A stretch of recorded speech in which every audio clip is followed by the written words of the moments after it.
Mr. Young and Foreign. Get to the gut! Woo!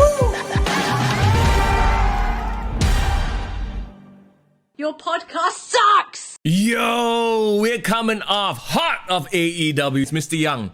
And it's Foreign in the building. AEW, we just came off of Double or Nothing. Bro, how you feeling right now? Well, it's I guess the end was great. It was a great ending. But you know why? I think we were more worried about whether this thing will run over time. Yeah. Because it's cutting into our time. That's true. But you know what? It's all good, man. We're starting right exactly when we need to start, as my dog Chelsea is sort of getting super excited. Yeah, exactly, right? So, okay, Mama Daniel, how you doing, man? Thanks for joining us in the chat, by the way. As always, we're doing it live on YouTube on Mondays at 12 in the afternoon. So, all right, let's get the dog out of the room first. There you go. Okay. Doggo, bye, doggo. Yeah. So, thank you so much for hanging out. Also, if you're listening to the podcast right now, what's up, man? Thanks for downloading it on Spotify and on Apple Podcasts as well. Yeah, man, we have a lot of things to dive into, not just talking about AEW Double or Nothing, the review. Like we mentioned, we put out on social media yesterday, we have scored an exclusive interview with Trexxus and Statement fresh off their career versus title match. Oh, yeah, that's going to be big too. I really want to pick their brain, see where they are at right now in terms of that, because, I mean, you've watched the match, right? It's on SPW's YouTube page. A bit of a surprise, to be honest, now that Trexxus is leaving SPW, really? Yeah. Arguably one of their hottest stars, their mainstays. We're definitely gonna, pick their brains in just a little while and find out more about, what went into the match, how they're feeling right now, and what the future looks like for one Kaiser Trexxus. Yeah, man. I mean, it's a shame, man. It's a shame. He's one of we've always talked about how Trexxus has like the greatest potential among all the local wrestlers. Yeah, man. But I guess he took the L, and he's no longer in SPW. So what does that mean? Are we losing one of our brightest stars? Where is he gonna go next? Is he still gonna be in wrestling? So all these questions are gonna be answered at our interview later. That's right. In the meantime, okay, let's talk about AEW. Surprisingly, this is going to be a very AEW heavy show because WWE has been I'm not gonna lie, it's been a little bit quiet, like the holding pattern, as it were. Like, anything really jump out at you this week from WWE side? Well, NXT had a great main event. Sure, let's not forget about it. Finn Balor versus Karrion Kross. But it's it's like part 2, and they really put over Karrion Kross strong. I still can't get over Karrion Kross's facials, though. There's something doesn't quite click. Like, he's acting angry but when I look at Finn Balor, I'm like, okay, I buy into it, right? So something about Karrion Kross still doesn't quite click for me, lah. Well, at least he's not wearing that weird ass skirt that he wore at TakeOver. So I think that's one improvement. But I'm very curious because of how decisive that victory is. Does this mean, where does Finn Balor go after this? I have a feeling he's already done with NXT. He's wrapped up. He's probably going back to the main roster at some point. He's going to take a break again. It seems like he's been on that Brock Lesnar part-time schedule. Huh? You know what? I love it, man, because I think like that gives him his mystique. And I really think Raw needs main event faces. I won't be surprised if he pops out at Raw. Why not? One of these days. Or maybe he's the new commentator for Raw. No, I'm kidding. They already announced a commentator, actually. Oh, I forgot his name, but he's old school, not old school, but he's an MMA commentator, actually. Jimmy Smith. Do you know about him? Yeah. He's a long-time MMA commentator, not for UFC or anything like that. I can't remember. I think he might have done Bellator. Somebody correct me if I'm wrong, but he's definitely a veteran. So it's going to be interesting. Like, will he bring like Mauro Ranallo sort of knowledge and vibes to the Raw team? Also, what happened to Adnan Virk? I thought he was actually improving, He improved quite a bit. God. 2 weeks in. Wait, how many weeks? Like 7 weeks or something? No, like 4 weeks maybe? Like, I know it's like post-WrestleMania, so it's like about 1.5 months, 2 months. Yeah, you're right. Like, I don't know, man. Okay, we know that he wasn't a great fit. No. But we know that I can tell that he's making effort. Like, there was like Raw didn't feel so jarring. recently, but you know. You know what it is though? Like, I feel like Raw was relying heavily on Corey Graves and Byron Saxton, which is a really good duo. I actually really like them because they've worked together before for many, many years on NXT, right? They have a natural chemistry. It felt like they were sort of just dragging him along. Yeah. So they're carrying him to a great. People carry other wrestlers to a great match. They were carrying him to a great commentary. I mean, to be fair, he's not a bad commentator. It's just he's just not that familiar with the product, and I'm surprised that either A, they didn't give him enough time to acclimate, or B, he gave up. He's like, okay, this is not for me. Yeah, maybe. And another reason, and I think I read somewhere in the report that he felt like he couldn't handle the travel schedule because of his other commitments. Oh. And then in my mind, I'm thinking, but they're just traveling to one place. Yeah. Well, I mean, coming up next, they are going back on the road. So yeah. But then again, okay, I don't understand this, right? You signed on the dotted line. You knew that this was going to be an eventuality, what? You know what I mean? I'm sure they must have told him, look, at some point we are going to go back on the road and you'll have to travel. What if, bro, he is currently on a probation period? You know, like when you join your company, you're on probation. He failed the probation, Yeah, like either he failed probation or when he entered and he realized, hey, this company is not what I wanted, you know? No, so, it's probably something like that. He realized it wasn't a good fit. Like, there's a difference. And then maybe it's a culture thing as well. Like, he couldn't fit into the locker room culture of WWE because that has been talked about quite a lot as well. We all remember, like, Mauro Ranallo, he didn't do very well with JBL. Yeah. So, I mean, I'm not surprised. But also, I feel like... he was never gonna fit in Like you can be a fan, but to call wrestling, it's such a different beast, right? Such a different beast. You must play up the characters. And I feel like he's more of an improv kind of commentator. He's more like I react to something that I see, as opposed to giving context and pushing storylines forward. Because he doesn't know the storyline. That's why Corey Graves had to basically carry all that shit with Byron Saxton. If you think about it though, at the end of the day, right? It's like, okay, you can have all these he doesn't really know the product well, he's new, he doesn't know how to adapt to the style. But that's the same can be said about people like Michael Cole, who came in as a reporter. Yeah. You know, and he just stuck it out. So I guess Adnan didn't want to stick it out, or they didn't think he would last. So they're like, okay, bye-bye, which is fine, whatever. They should have done what they're supposed to do. Put him in 205 Live or put him in the B show. Get him seasoned first. Don't throw him straight into Raw. I think that is unfair to him as well. I don't understand why they dropped him into the deep end so quick, so fast. Like, he didn't even have a month or a week on 205 Live. You know what I mean? It's like, what? Are you trying to surprise us? Like, we don't even know who he is. It's not like a celebrity name, right? So I'm like, it doesn't make sense to me. It's like, obviously we know why, right? He's friends with someone in high places. So that's definitely one of the reasons. If you know a Khan, life is good. Yeah, man. As we know that there's going to be a Khan versus Khan war. Oh dear. Oh, you said the name that should... making moves. Yeah, bro, you just said the name that shouldn't be said because you hit a spike of lag once again when you talked about the Khans. Yes, talking about the Khans, we'll get to that. I got cursed. Yeah, we'll talk about the Khans in just a bit, all right? In the meantime, though, okay, apart from that, Irvin, let me say hello to you, by the way. Welcome to the chat here on YouTube. Anything else in terms of...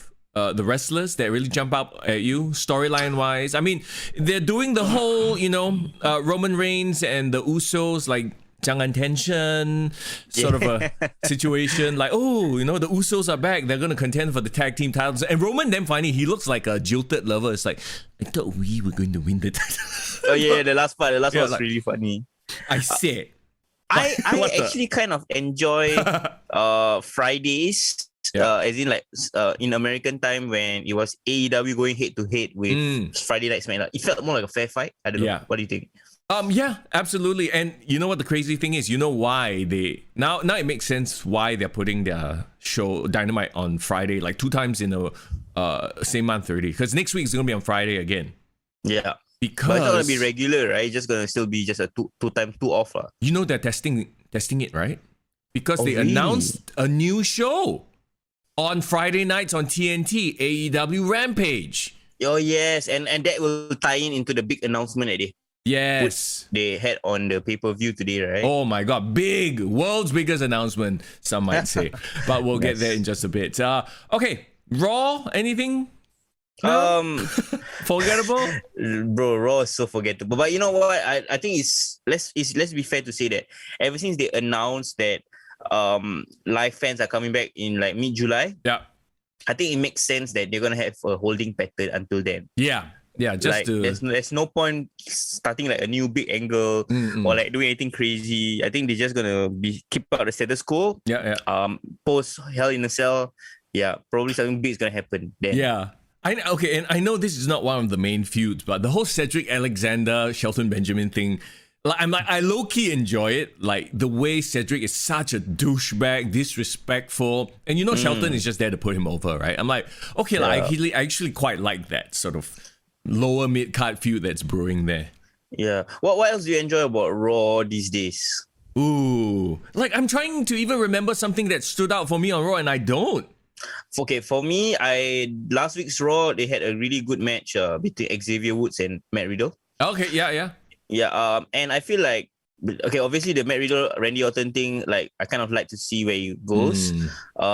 Xavier Woods is so underrated, bro. I'm just thinking to myself, if Kofi is getting like the main title run, or like going back to the main events, in which I like, by the way, it gives like at least someone else in the main event other than always Drew McIntyre and Bobby Lashley.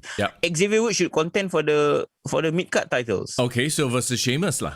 Yeah, and he's a great wrestler, and I feel like Sheamus needs opponents because right now, as of now, the last time he had someone was like Humberto Carrillo and Ricochet. He destroyed Ricochet too.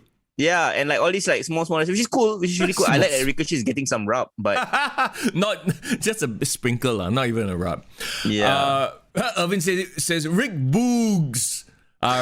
Yes, Rick Boogs. Rick Boogs has been entertaining me as well. Shinsuke's best friend apparently now randomly. 2 weeks in a row, okay, but how long will that gimmick last? Like, why is he accompanying Shinsuke out to play guitar? Just because he can go out and play guitar and shred, which is entertaining, but if you do it every single week without progressing it, without telling us more, then it's going to get tired very fast. I want a Rick Boogs versus Elias. Yes. Electric guitar versus acoustic guitar match. That is obviously like down the line. That feud has to happen, right? But okay, there you go. That's WWE. I don't want to spend too much time on WWE because I just got one last thing I wanted to say with regards to that feud. You know how Shinsuke and Baron Corbin has been fighting over a crown? Yeah. Right? Like now they want to be the king of strong style and then the king Corbin, blah, blah, blah. What if, right? I just had this crazy thought in my mind. What if they are low-key, because SmackDown has good writers and I trust that maybe they might be hinting at something. What if this is a foreshadowing for an announcement of this year's King of the Ring? I wouldn't be surprised at all. I don't think it's good story writing. I'm just thinking it's very convenient story writing. I would be surprised if there was no King of the Ring. There is no payoff, right? It should pay off into something. You're going to keep talking about the damn crown. And King of the Ring usually happens when? In June. So the King of the Ring tournament might culminate at, I don't know, what's the June pay-per-view? Is it Hell in a Cell? Well, technically June is Hell in a Cell. Yeah. Or on the first night of the fans returning, mid-July, they might want to announce something big. Yeah, and it could be a mid-card sort of a deal where they try to, announce, and push the next big guy. So, yeah, I totally see that happening. No surprise. IC title scene, I think, is like, for me, the most stacked mid-card scene in WWE anyway. Right, with Apollo and Big E and Kevin Owens and Sami Zayn. That's a lot of really good workers. And all like former world championship level contenders, except for Apollo himself. Yeah, which is great. I mean, SmackDown, hands down, still the most enjoyable show on the one more thing that they need to stop doing the dirty dogs dirty. Like, seriously. Like, it's like, we know they will do anything for the company, right? So let's have them go and have another 2-on-1 match. And like Dominic is holding his own. I'm like, stop lah. Why are you making them look like dog shit? Seriously. Why? Well, obviously this one Ray and Dominic's story lah. They wanna, I mean, they're great. They're great in being the heel foils. But I completely understand because Ziggler fan, bro. Bobby Roode fan from TNA. No, but not even like because we are fans of them as like performance, right? But like, it's Dominic. He's by no means like some sort of a veteran. You're trying to play up the baby face, like, oh, fight back against the odds thing. I get it. But at the same time, too, it's like you're talking about two veterans. You're making them look like shit. Yeah, I get what you mean. At the end of the day, I kind of feel like the only great payoff, like Ray and Dominic needs to have something that leads to WrestleMania. Like, obviously, that's the story. Yeah. If not, there's no point to this. Yeah, Mysterio versus Mysterio needs to happen, lah. And we've talked about it before. It would be the most emotional match ever. Yeah, if Dominic can act, lah. If Dominic suddenly channels his inner Eddie Guerrero, lah. That's another story for another day. His real puppy, his real puppy. And then Aaliyah and the wife at ringside. Yeah. And then Buddy Murphy comes out to console Aaliyah. Anyway. Buddy, where have you been, buddy? Who the hell knows, bro? Who the hell knows? Okay, so that's that for the old WWE, right? Let's move on because there's a lot to talk about in terms of AEW right now, okay? Yes. Before we get to Double or Nothing, let's talk about two things. First of all, Cody's promo explanation. All right. Look, man, I know we shat all over Cody's promo last, not the past Dynamite, but the previous Dynamite, right? The one where he's going on about how, you know, he's gonna have the first ever biracial child.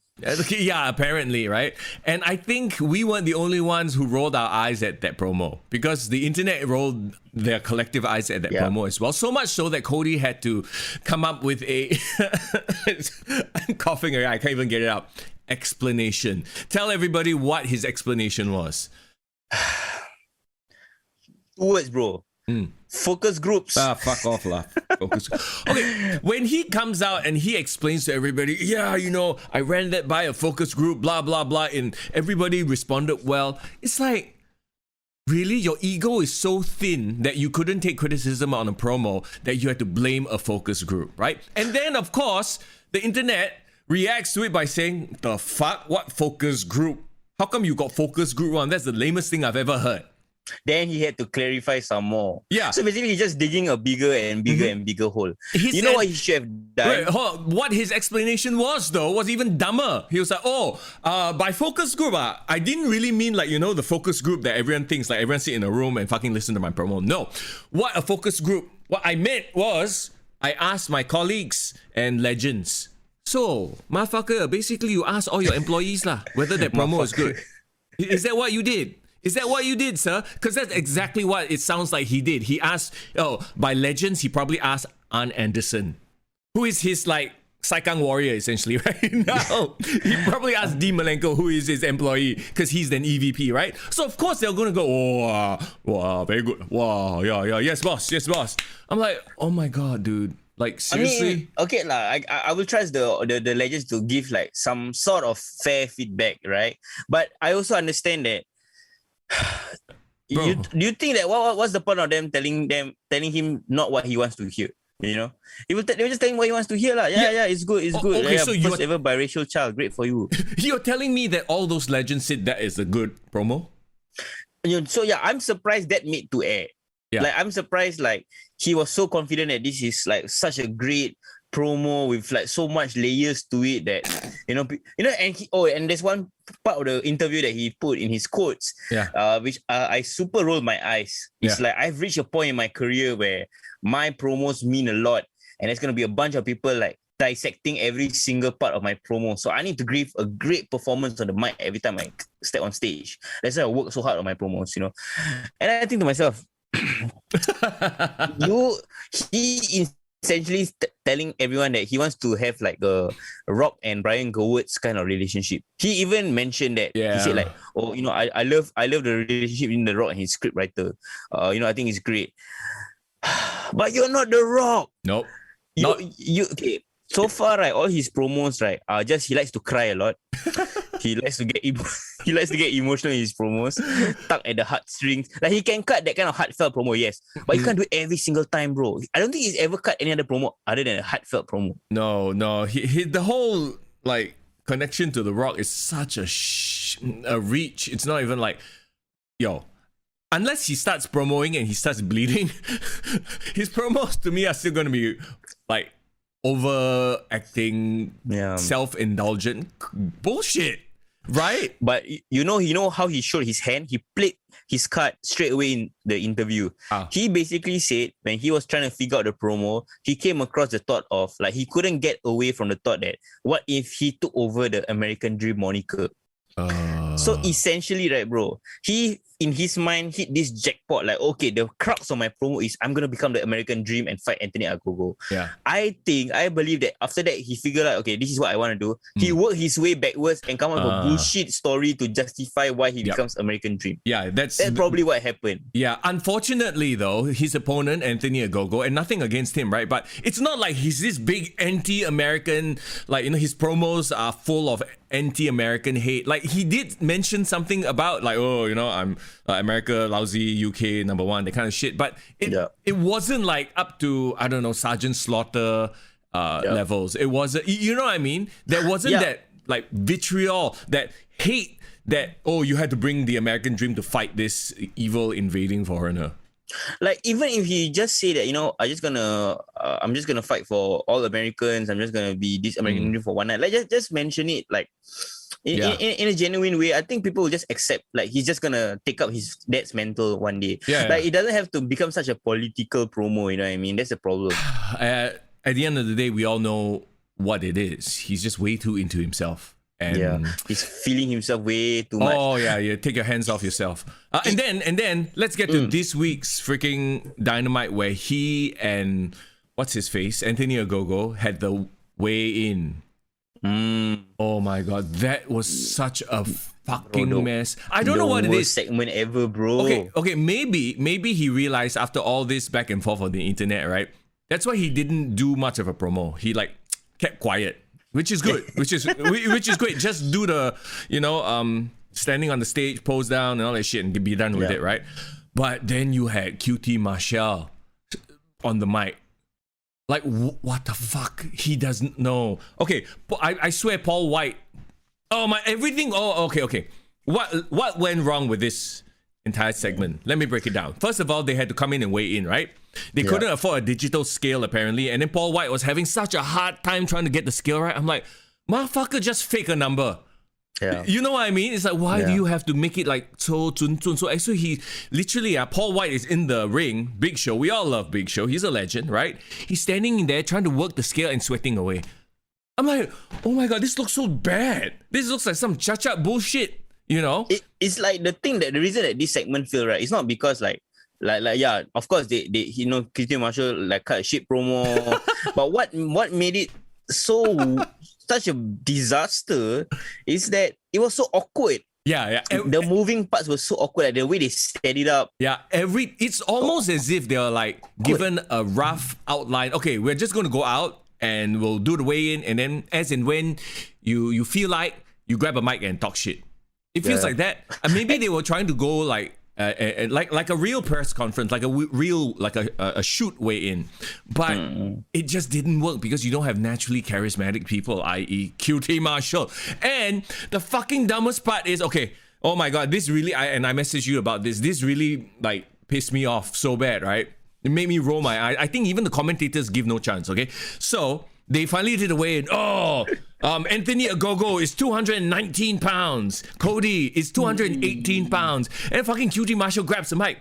Oh, did you hear that? Do you know what that means, people? Huh? Why are you booing? Do you know what that means?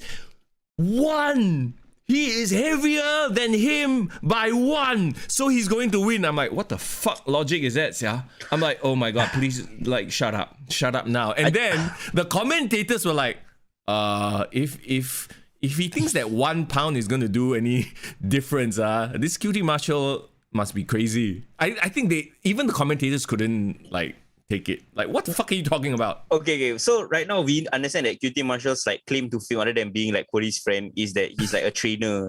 You know, he's supposed to be a trainer for wrestlers, right? I hope not a promo trainer. Yeah. First of all, right, you know what's the thing that came to my mind? I just imagine, right, what if, right, Hugh Morris was given a main event scene rub Yeah. You know, just because like he's a great trainer, blah blah blah. Maybe he knows someone in high places. Maybe he's friends with Triple H. Yeah, you know? yeah, sure. Triple H got him an NXT job, right? Yeah. Yeah. What if he's like, you know what? I am gonna have a rivalry with Triple H.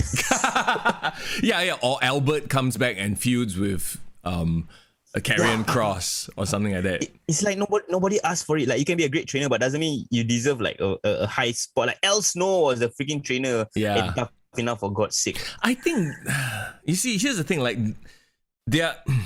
Oh my god. Okay, I tell you what rubbed me the wrong way. It was something that we haven't discussed exactly, but even something that Paul White did, I felt like was so terrible. Like, yeah. I think he marked him. Okay, we're hitting a spot of lag right now, so hold on to that thought, Foreign, about Paul White. Wow, look at that face, though. Look at that face. Can you hear me, my friend? Yes. You froze right at a perfect time. Anyway, go ahead. Yes, Paul White, what he did. Yes, correct. So, see, now I'm trying to gather my thoughts. So, Paul White was a mark for himself because if you remember right at the entrance, right? Yeah. He was saying, like, I think Anthony Agogo was just like looking at him and he was like, you better not eyeball me, son. I'm going to knock you out. You know, that kind of shit. Yeah. And I felt, I don't know whether this is just me overthinking, but I felt like you just make yourself a threat because you're the Big Show, not because you're trying to serve the story, you know. I see. You look at me sideways, I'm going to knock you out, son. Yeah. But you have nothing to do with the rivalry. He even said as much at the beginning. He said, I have no idea why I've been tasked to do this weigh-in. You know, that kind of shit. Like, I just felt like you guys are all breaking your own kayfabe. And you are kind of like destroying the aura. Yeah. You know? No, I get You're supposed to present Anthony Agogo as this like bad guy who's a threat, right? Then now he just like, oh, if anything, don't eyeball me, son. I'm gonna beat you up. And I'm like, hey, fuck you lah. He's supposed to be the bad guy. Let him be the main threat in the story. Yeah. If nothing, he should take a step back. Yeah.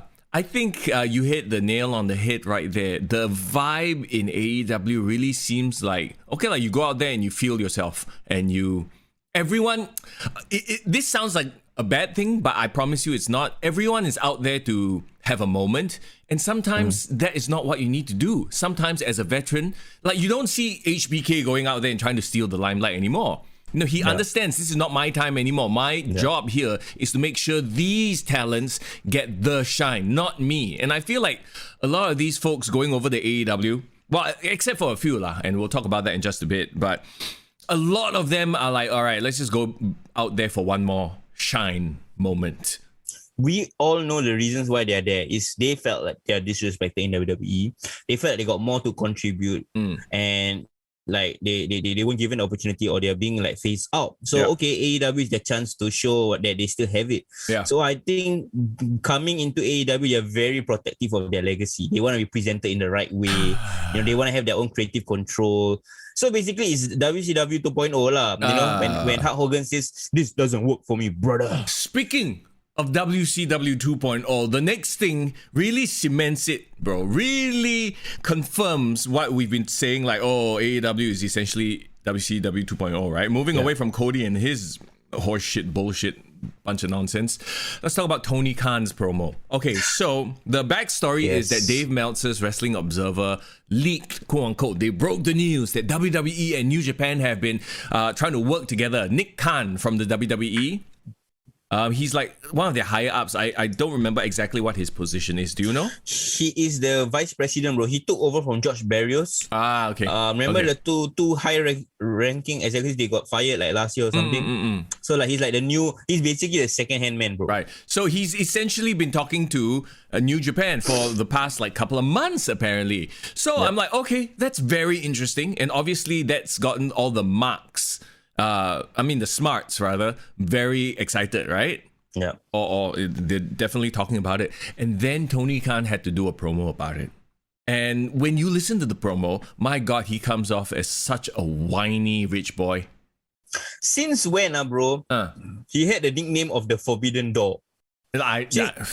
Since when? Since when he became a character? I didn't know. I think he's another fella who's feeling himself a little bit too much. I think so too, bro. Okay, first of all, I always go back to his first press conference, first few times he's giving interviews, because I really want to hold them accountable to those words. Yeah. Obviously, sports what you call it, sports presentation, that was way out of the window. Yeah. But the second thing he always said was, I do not want to be a character on a show. Yeah. I do not want to be a character on a show. I'm the owner. I'm a creative guy behind it. I want to let the wrestlers, have the stage. But more and more, he's getting himself on the show. He's gonna end up becoming freaking Vince Russo by the end of this. Yeah.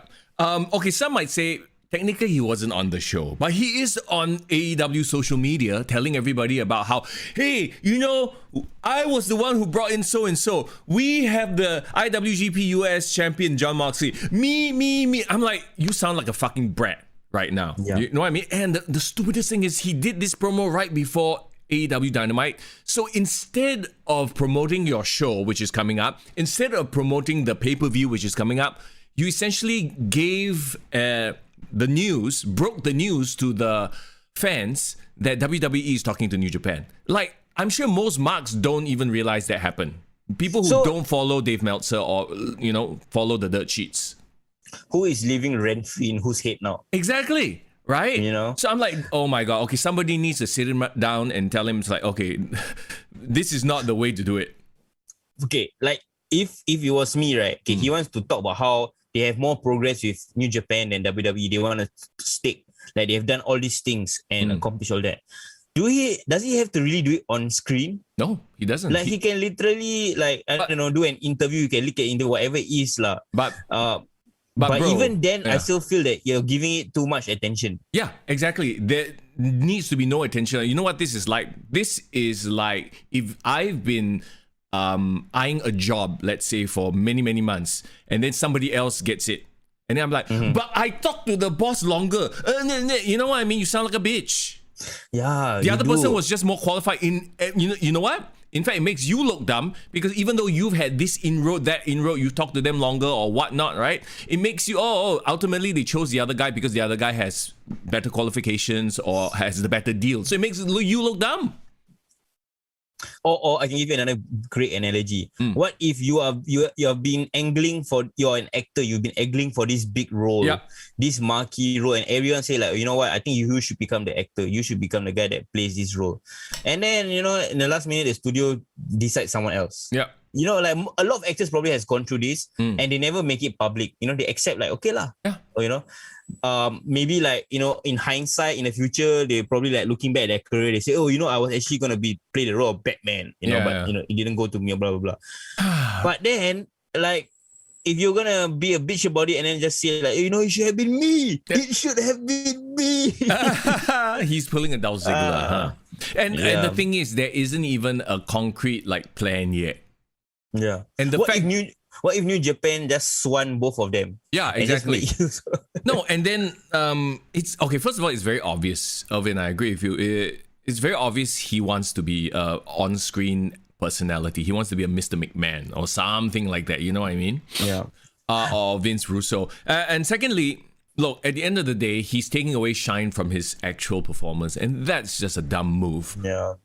I felt like there is the reason why Vince McMahon, I think, made sense for him to be on camera. And I think he's deserving to be on camera. First of all, when he was on camera, the first few times, he was a host, he was an interviewer, he was an announcer. Yeah. And he was good at all those jobs. Yes. Some might argue, but yeah, he was good enough. Okay, when he was very over the top. Like I know, like a lot of people, that was one of his main criticism when he was announcing. But I felt like that really added to that vibe of that era, like the early 90s, new generation. There was a lot of that very over the top, kind of, unbelievable kind of stuff. What a maneuver! Like, yes. But I guess it really added to the product. Yeah. When he became the heel Mr. McMahon, right? Yeah. It wasn't on purpose. It was obviously a fallout from the Montreal screw job. Yep. He essentially became the biggest heel on their show. And he was great at being the heel. His facials were amazing. His interaction with Stone Cold was amazing. He had screen presence. Yes. What does Tony Khan have other than looking like, you said, a very weird, awkward rich kid? A lot of money. So because he got a lot of money, we also have to play to his like fantasy lah. That's what you're trying to say. I guess. I don't know. You know what I mean? Like, let's, you know what? Let's not take the shine away from the wrestlers. He's already done that to his own company. Let's move on from that. I want to end this by saying, right, okay, you know what I think would be the perfect role for Tony Khan? If he really wants to get on camera or be part of the show, he needs to be like how WWE that time had a WWE on-screen president.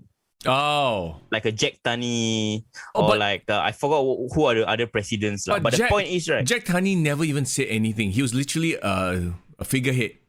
Yeah. So, right, the only time he ever come on screen or what is to basically announce the main event for WrestleMania 3 will be blah, blah, blah, blah, blah. But you look at his stupid face. You know that he's freaking loving this shit. That's the problem. He wants to be like, if he really play his role properly, we know he's the one that is in charge. Yeah. The wrestlers can mention his name on the TV show, like calling him, hey, Tony Khan, I want this, whatever it is. But he's just there. I think that will give him more mystique, bro. That will make him even more cooler. Hey, okay, do you think he's trying to be a Dana White? Because Dana White is quite vocal, right? Yeah. Obviously, I mean, Dana White wants to be involved, wants to be seen, that kind of thing. And I feel like if you are the owner, you're the one that bankrolling this whole shit, I think you kind of want to rock. Yeah. It makes sense lah. Okay.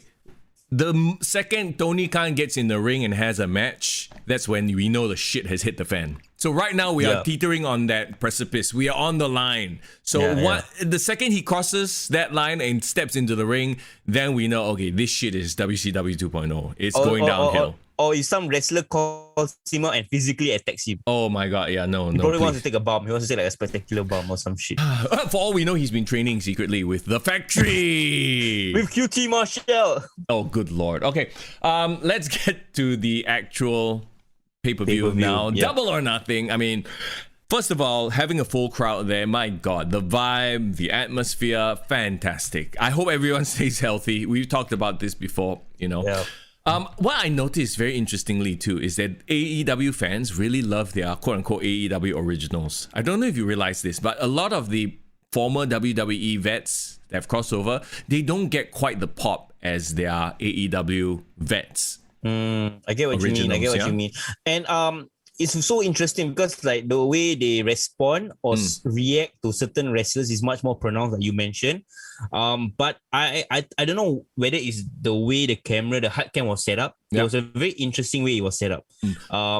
Like from the corner instead of like face right at the front, like how they've been doing it in all the shows lah. You know how they tweak the Daily's Place stage as well, right? Usually when we are facing the stage, it's a stage, but they actually put crowds in the stage this time. And I do not know whether it really looked that good though. What do you think about that?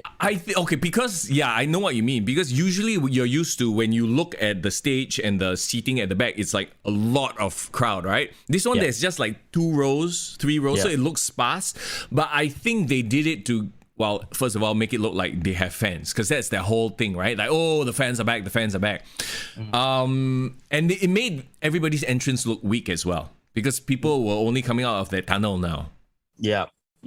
And also like there's this one angle where they wanted to show Daily's place at the background. Yeah. And like the way the fans were seated is they're seated along the ramp. So they were looking at the ramp instead of looking at the action. So I think people that were sitting there, I think really had bad seats lah. You know, it was such a weird setup, but it doesn't take away from the atmosphere though, because the atmosphere was great. Because I was watching the buy-in. I was watching even the show at the beginning, and Serena Deeb and Riho had like a buy-in match. The crowd was hot for that, bro. Of course, bro. Fans have been clamoring to watch a live event with a full crowd for the longest time. It only makes sense, right? Yeah. So this is like their WrestleMania, quote unquote, because this is the first time they had fans since Revolution 2020. Correct. It's crazy, man. Let's start off then. Cage versus Page. Unfortunately, they missed out on, doing this in a cage with Page as the special guest referee, but it is what it is. I mean, a good opening match. Hangman Page getting the win here. Obviously, he got a huge, massive pop.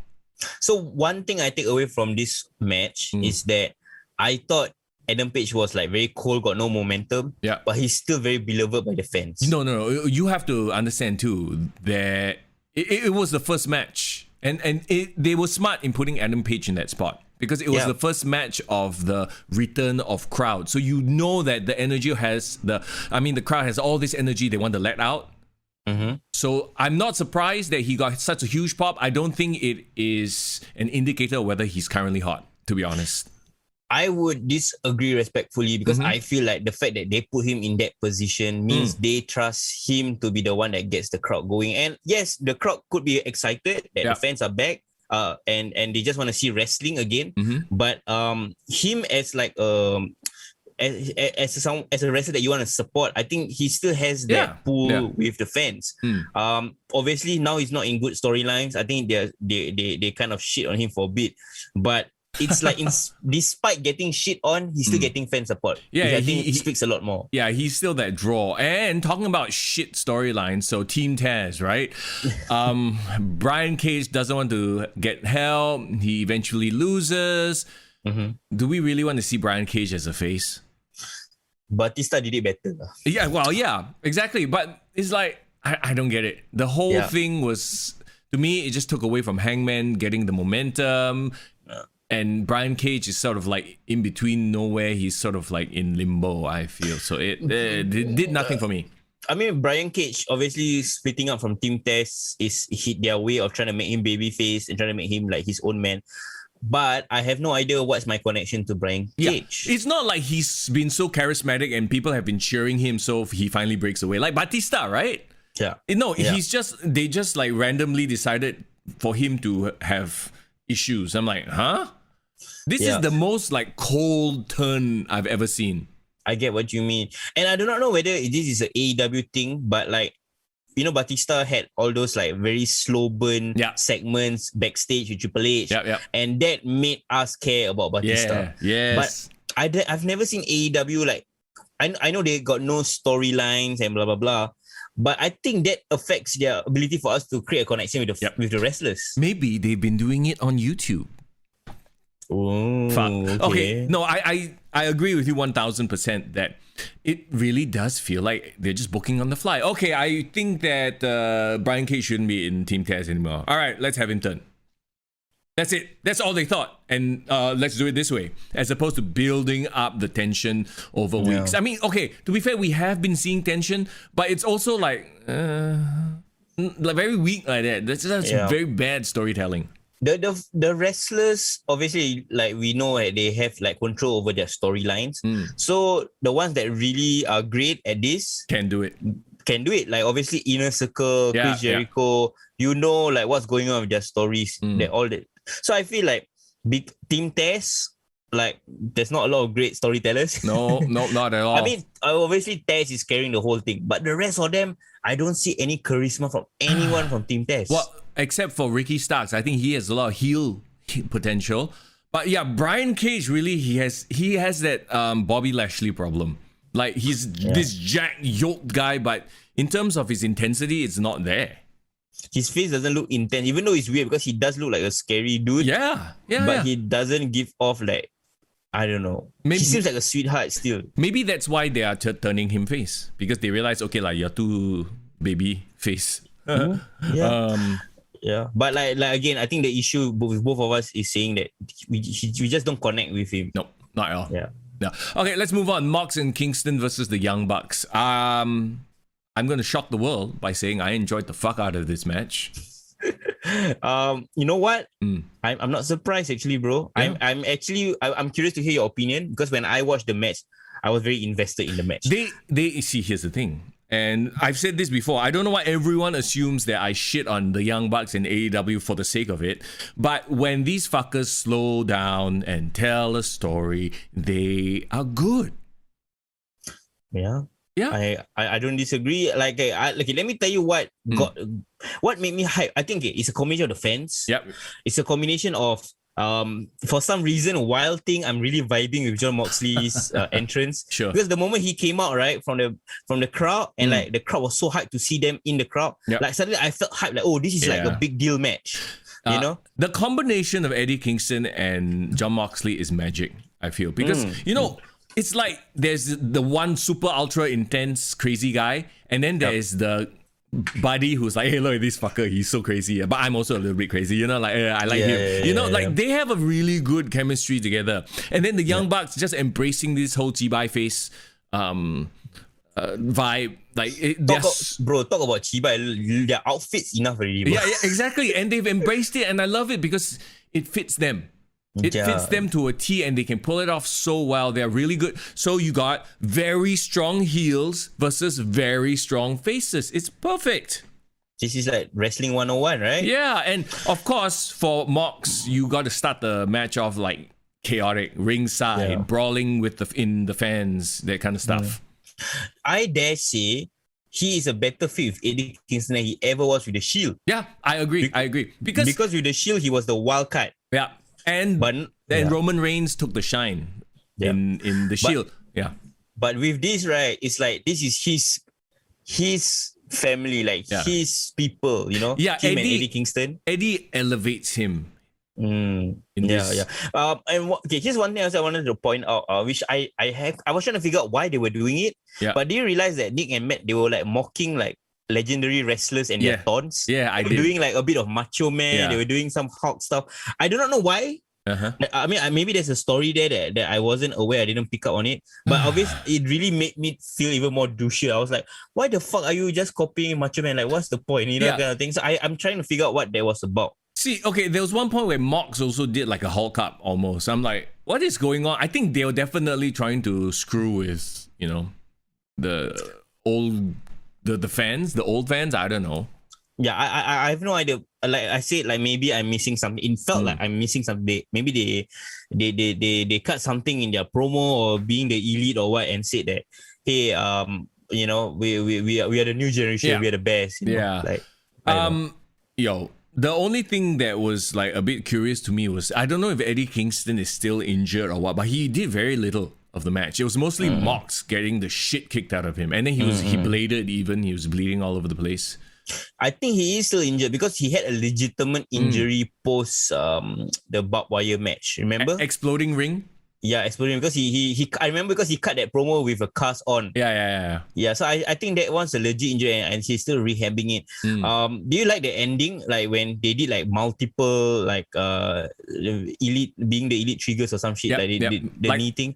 Like 5 just to put him away. Yeah, it works. It works because it's like, first of all, you sell the fact that Mox is so tough. He kicked out of all these super kicks and shit like that. You had to knee him in the face like a billion times just to get the win. I'm fine with it, and the right people won. The Young Bucks should now that they have this heel momentum, when Eddie Kingston and Mox finally win, then it'll be a big deal. But it's too soon now.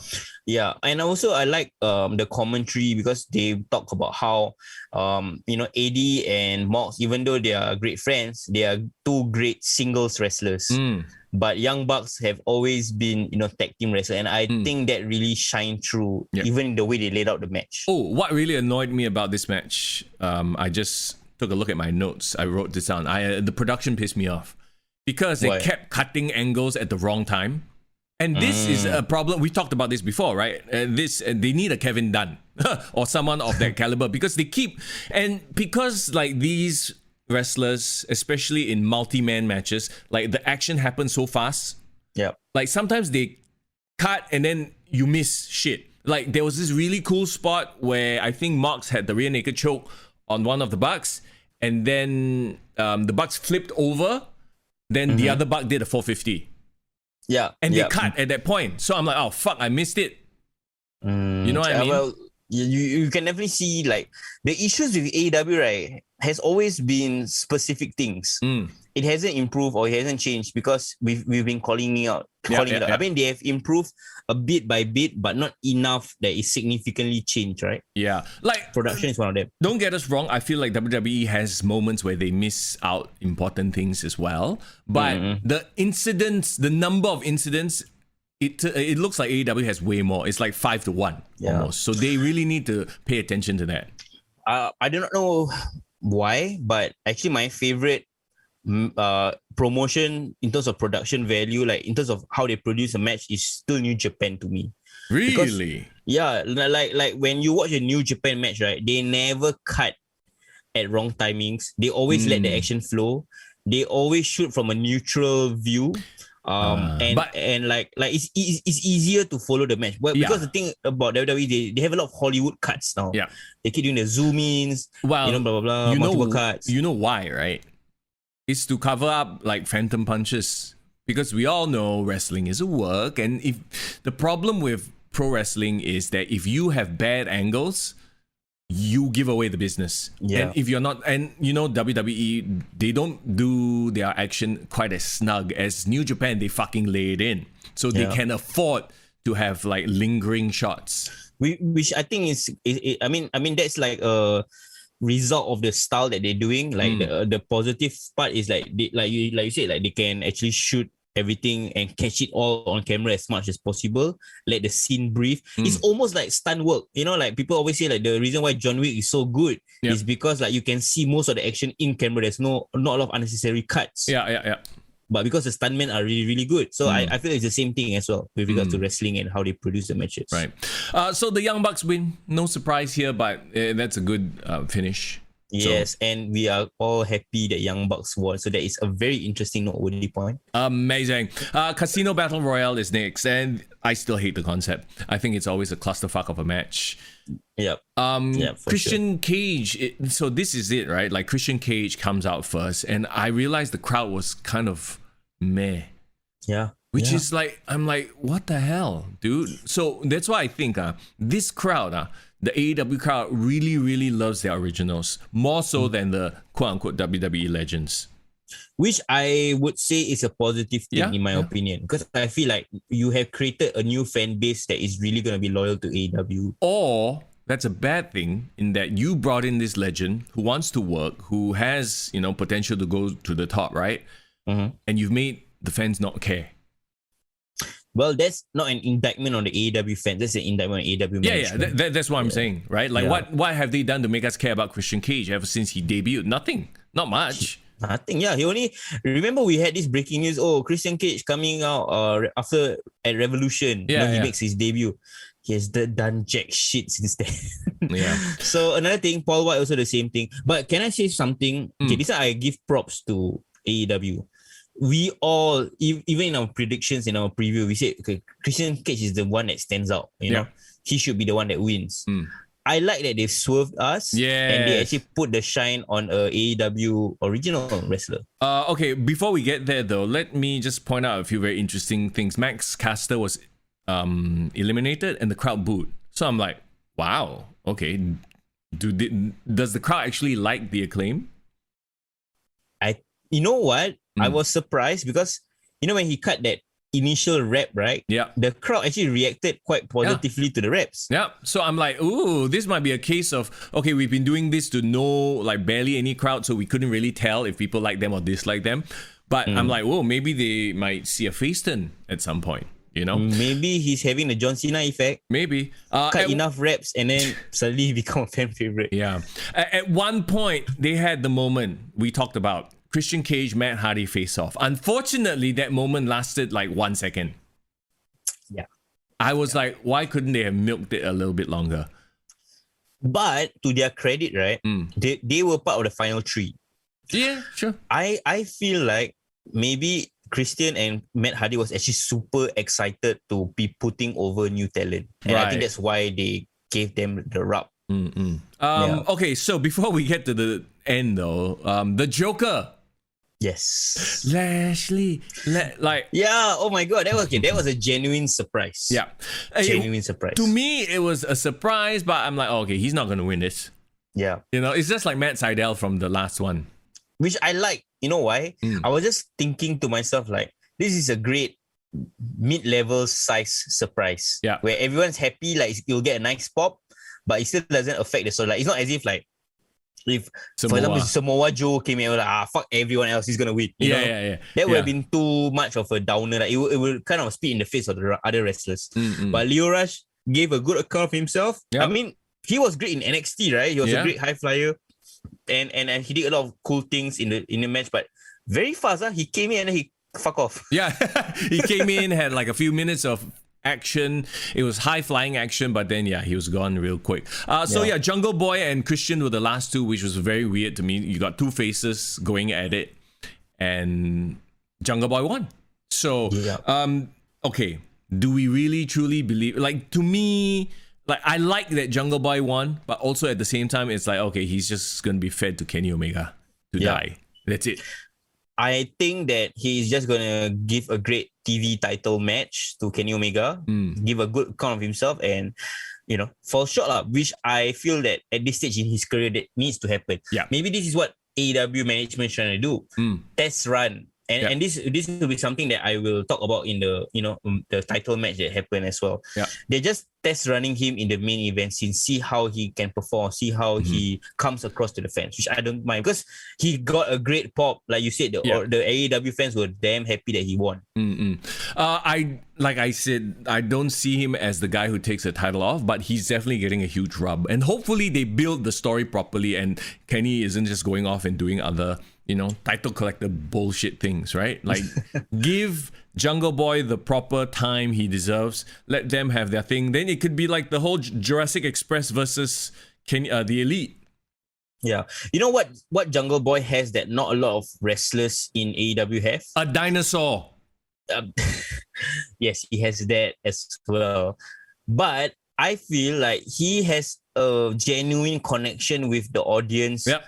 Because even though we don't really have seen him cut a lot of promos, but I feel like I know him. Yeah. No, you get that vibe? He's very likable. He's the very definition of baby face. Oh yeah, definitely. And I think it's so cool because he seems like the kind of guy that has a very mainstream potential appeal. Like I feel like a lot of kids, if they never watch wrestling before they see him, like I like that guy, you know? Yeah.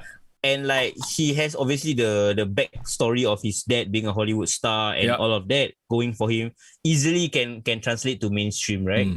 And then lastly, the fact that he's actually a legit like great athlete. Like his work in the ring is good. And he has a cool intro because it's a licensed song. It works, right? And talking about this hit me again as I was watching this. Like everybody's intro was just generic rock music. Like, there are only so few entrance musics that are recognizable. I realized as I'm watching this, like everyone coming in, I'm like, who's that? Oh, who's that? Oh. Yeah. And you know what? I think maybe that's why the Christian Cage intro got affected because I didn't get who was the person until like Cage came out. Like the countdown made me think it was Jericho. Right. You know? So but what song was that by like Jungle Boy? I mean it sounds like a Banana Rama song or some shit. I think it was a very 80s song. Yeah, it is a very 80s. I forget what the name is. But it's a super famous song. I don't know how they got the rights. They probably paid a lot of money. But they paid for that. They paid for 3 big songs, you know, because now they have Orange Cassidy have the Pixie song. Yeah. The Way Is My Mind, right? Which is actually a big song, right? Yeah. And then now John Moxley, I guess, is going out to Wild Thing. Yeah. So I don't know. Okay, maybe they are going for a different approach than WWE. Instead of they create their own theme songs, they just fucking license the shit out of popular songs. Yeah, they got the money to do it, what? So okay lah, just pay out lah. And these songs have been around for a while, so I don't know. Maybe it's cheaper to get that than versus a new. Yeah. I mean personally, like my favorite ever licensed song there's 2 lah that to me makes sense and add to their characters. Cult of Personality, perfect. And. My guilty pleasure, Undertaker and Rolling. Oh yeah, of course. Keep rolling. Holy shit. Okay. Referee Ryan, hello. Reporting from Tekong, Referee Ryan. Oh, are you supposed to be listening to us, bro? I hope life is good for you right now, though, huh? Okay, so Jungle Boy wins. Cool. I'm actually all for that as well. Christian giving him a big rub. Poor Christian though. Like he where does he go from here? Yeah. But we'll see. Okay, the next thing, I'm like, the second it happened, I'm like, I know exactly what match is coming up next. Talking about the most fucking feeling himself person in AEW right now. Yes, we are here. Look, didn't it feel like that to you? Immediately, they did military appreciation segment. Oh god, the military dog and everything. It was just fantastic. And what would be the next thing to follow?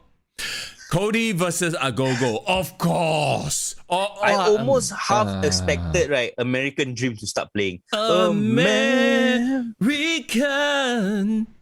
Yo, hey, yo, it's SDOWG. Wait, you must have the cowbell first. He's just a common man. Then we have Snoop Dogg performance halfway through. With a mix, baby. Like he did have a new theme song though. I feel like it's the original theme song. Yeah. But he added some orchestral elements to it to make it more epic because obviously he needs to have a more epic entrance. Because he's the American dream now. So yeah. Yeah. But okay, you know what I think, which is actually I low-key enjoyed his gear though. I thought his gear was cool. It looked very Americana, like red, white, blue. But I cannot with his ego, like I cannot. Yeah. And the thing is, right, they were talking up Anthony Agogo, right?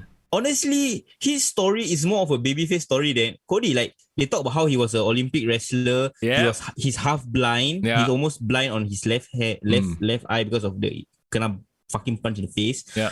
He's more inspirational to me, bro. Yeah. No, when the commentators were saying it, I'm like, wow, I'm rooting for Agogo. Is it because we just can't stand Cody?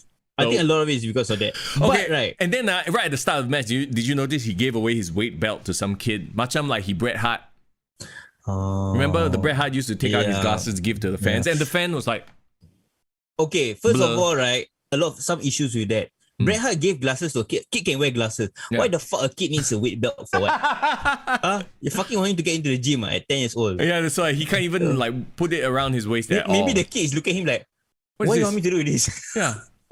This is weird. I don't understand this. Okay, but right, bro. Okay, something surprised me when the bell rang. Right, actually, Anthony Agogo gave a decent account of himself in the ring. I didn't think he was that good.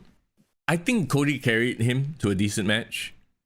Yeah, obviously Cody was the ring general in the match. Yeah. But I thought Anthony Agogo was gonna be like Tyson Fury or like he do not know how to wrestle at all. No, I mean he's been training as a wrestler, so the fact that he knows how to do moves is a given lah. It just, to me, it doesn't make sense. Like he's a boxer and he's doing these shitty punches. Like I understand. See, this is where it is a problem for me as a mixed martial arts fan, combat sports fan, and a pro wrestling fan. In that, when I see him throw his punches, they are wrestling punches. They are not boxing punches. Got it. Because a boxing punches, like as a boxer, you wouldn't wind it out so fucking obviously to throw a body shot, whatever, right? There's a showmanship part of the wrestling one. Yeah, but to me, it takes away. Like, you know who did it very well? Ronda Rousey.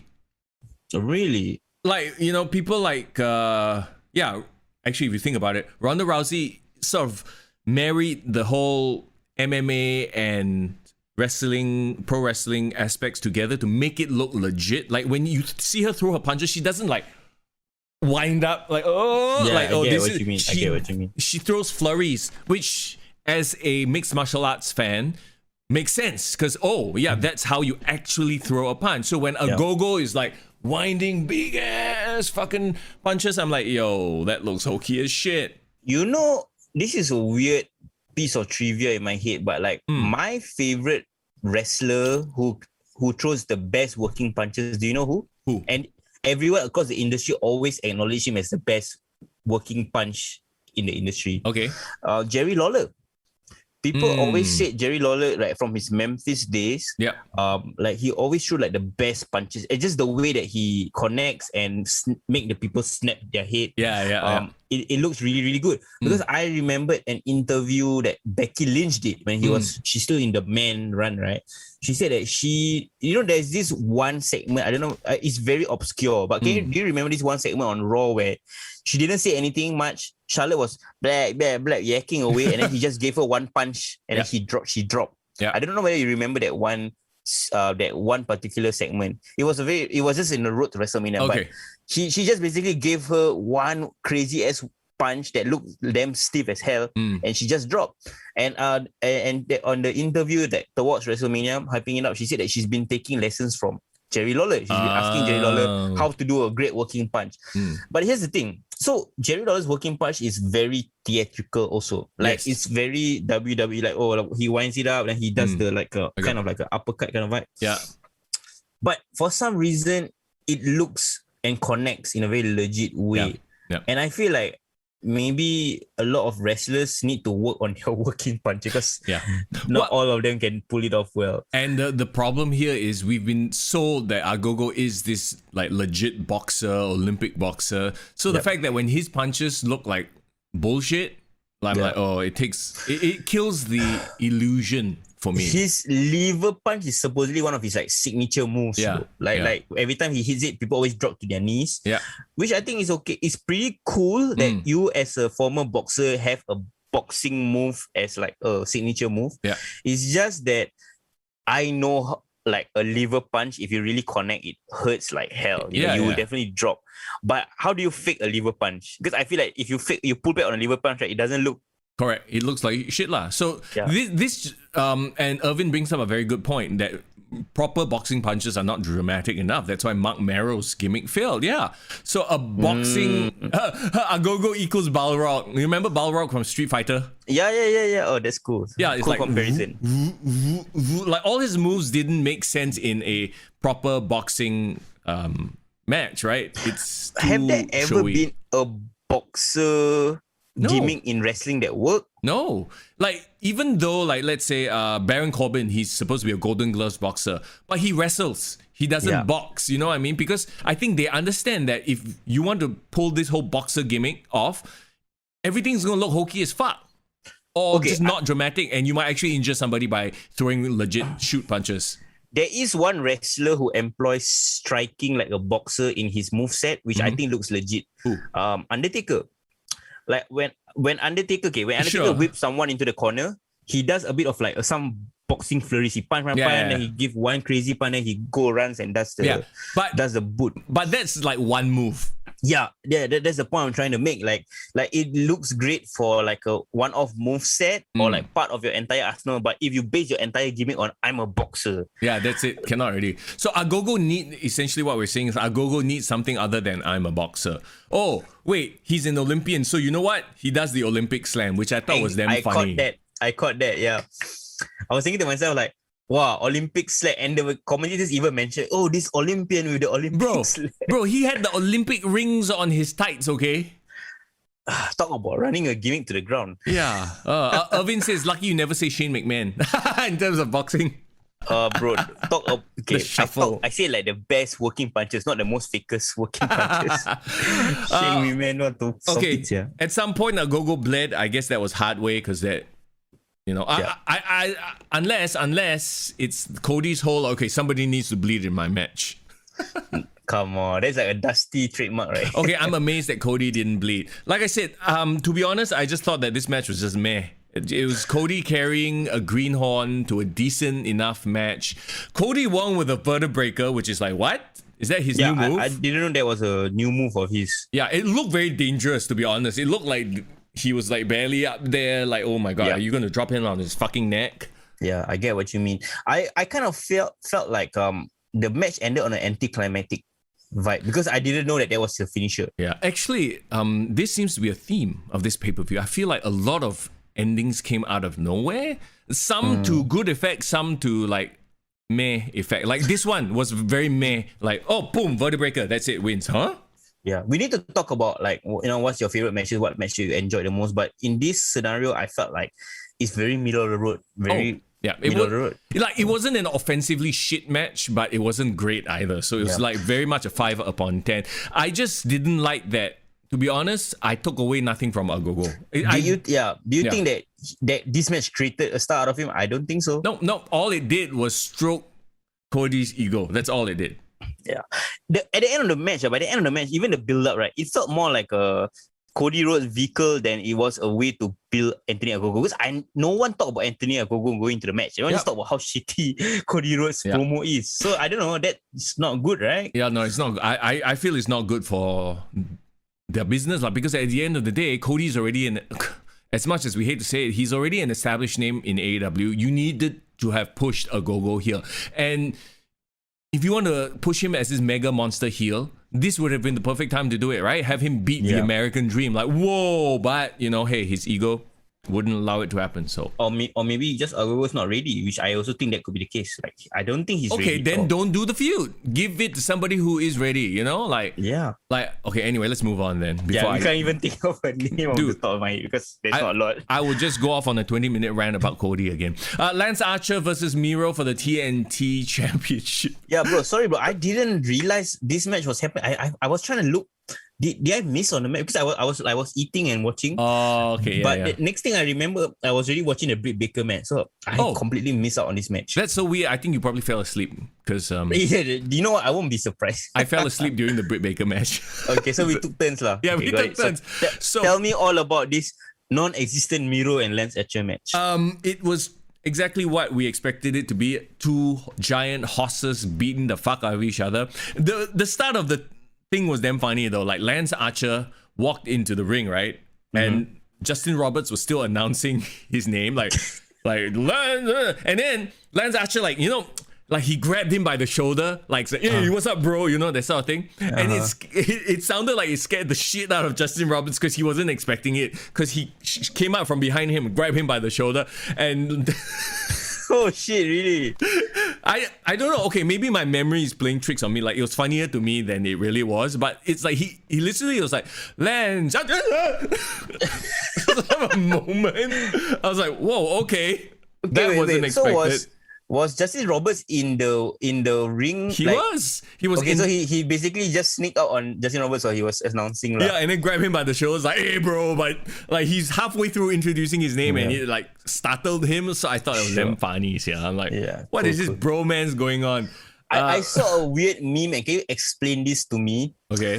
In the middle of the match, apparently Miro threw the sack of snake out of the ring and it flew. Okay. What was that all about, bro? Explain it to me. Okay, so like I said, hard-hitting match. Jake the Snake Robert comes out because apparently they showed a replay of what happened before during the separate segment in that Miro attacked Jake from behind, beat him up, right? That's why Jake wasn't in the match for most of it. But at one point, Jake stumbles out with his sack of snake, right? And then, you know, like fumbles, tries to get the snake out. He was fumbling with his sack, essentially, in the ring.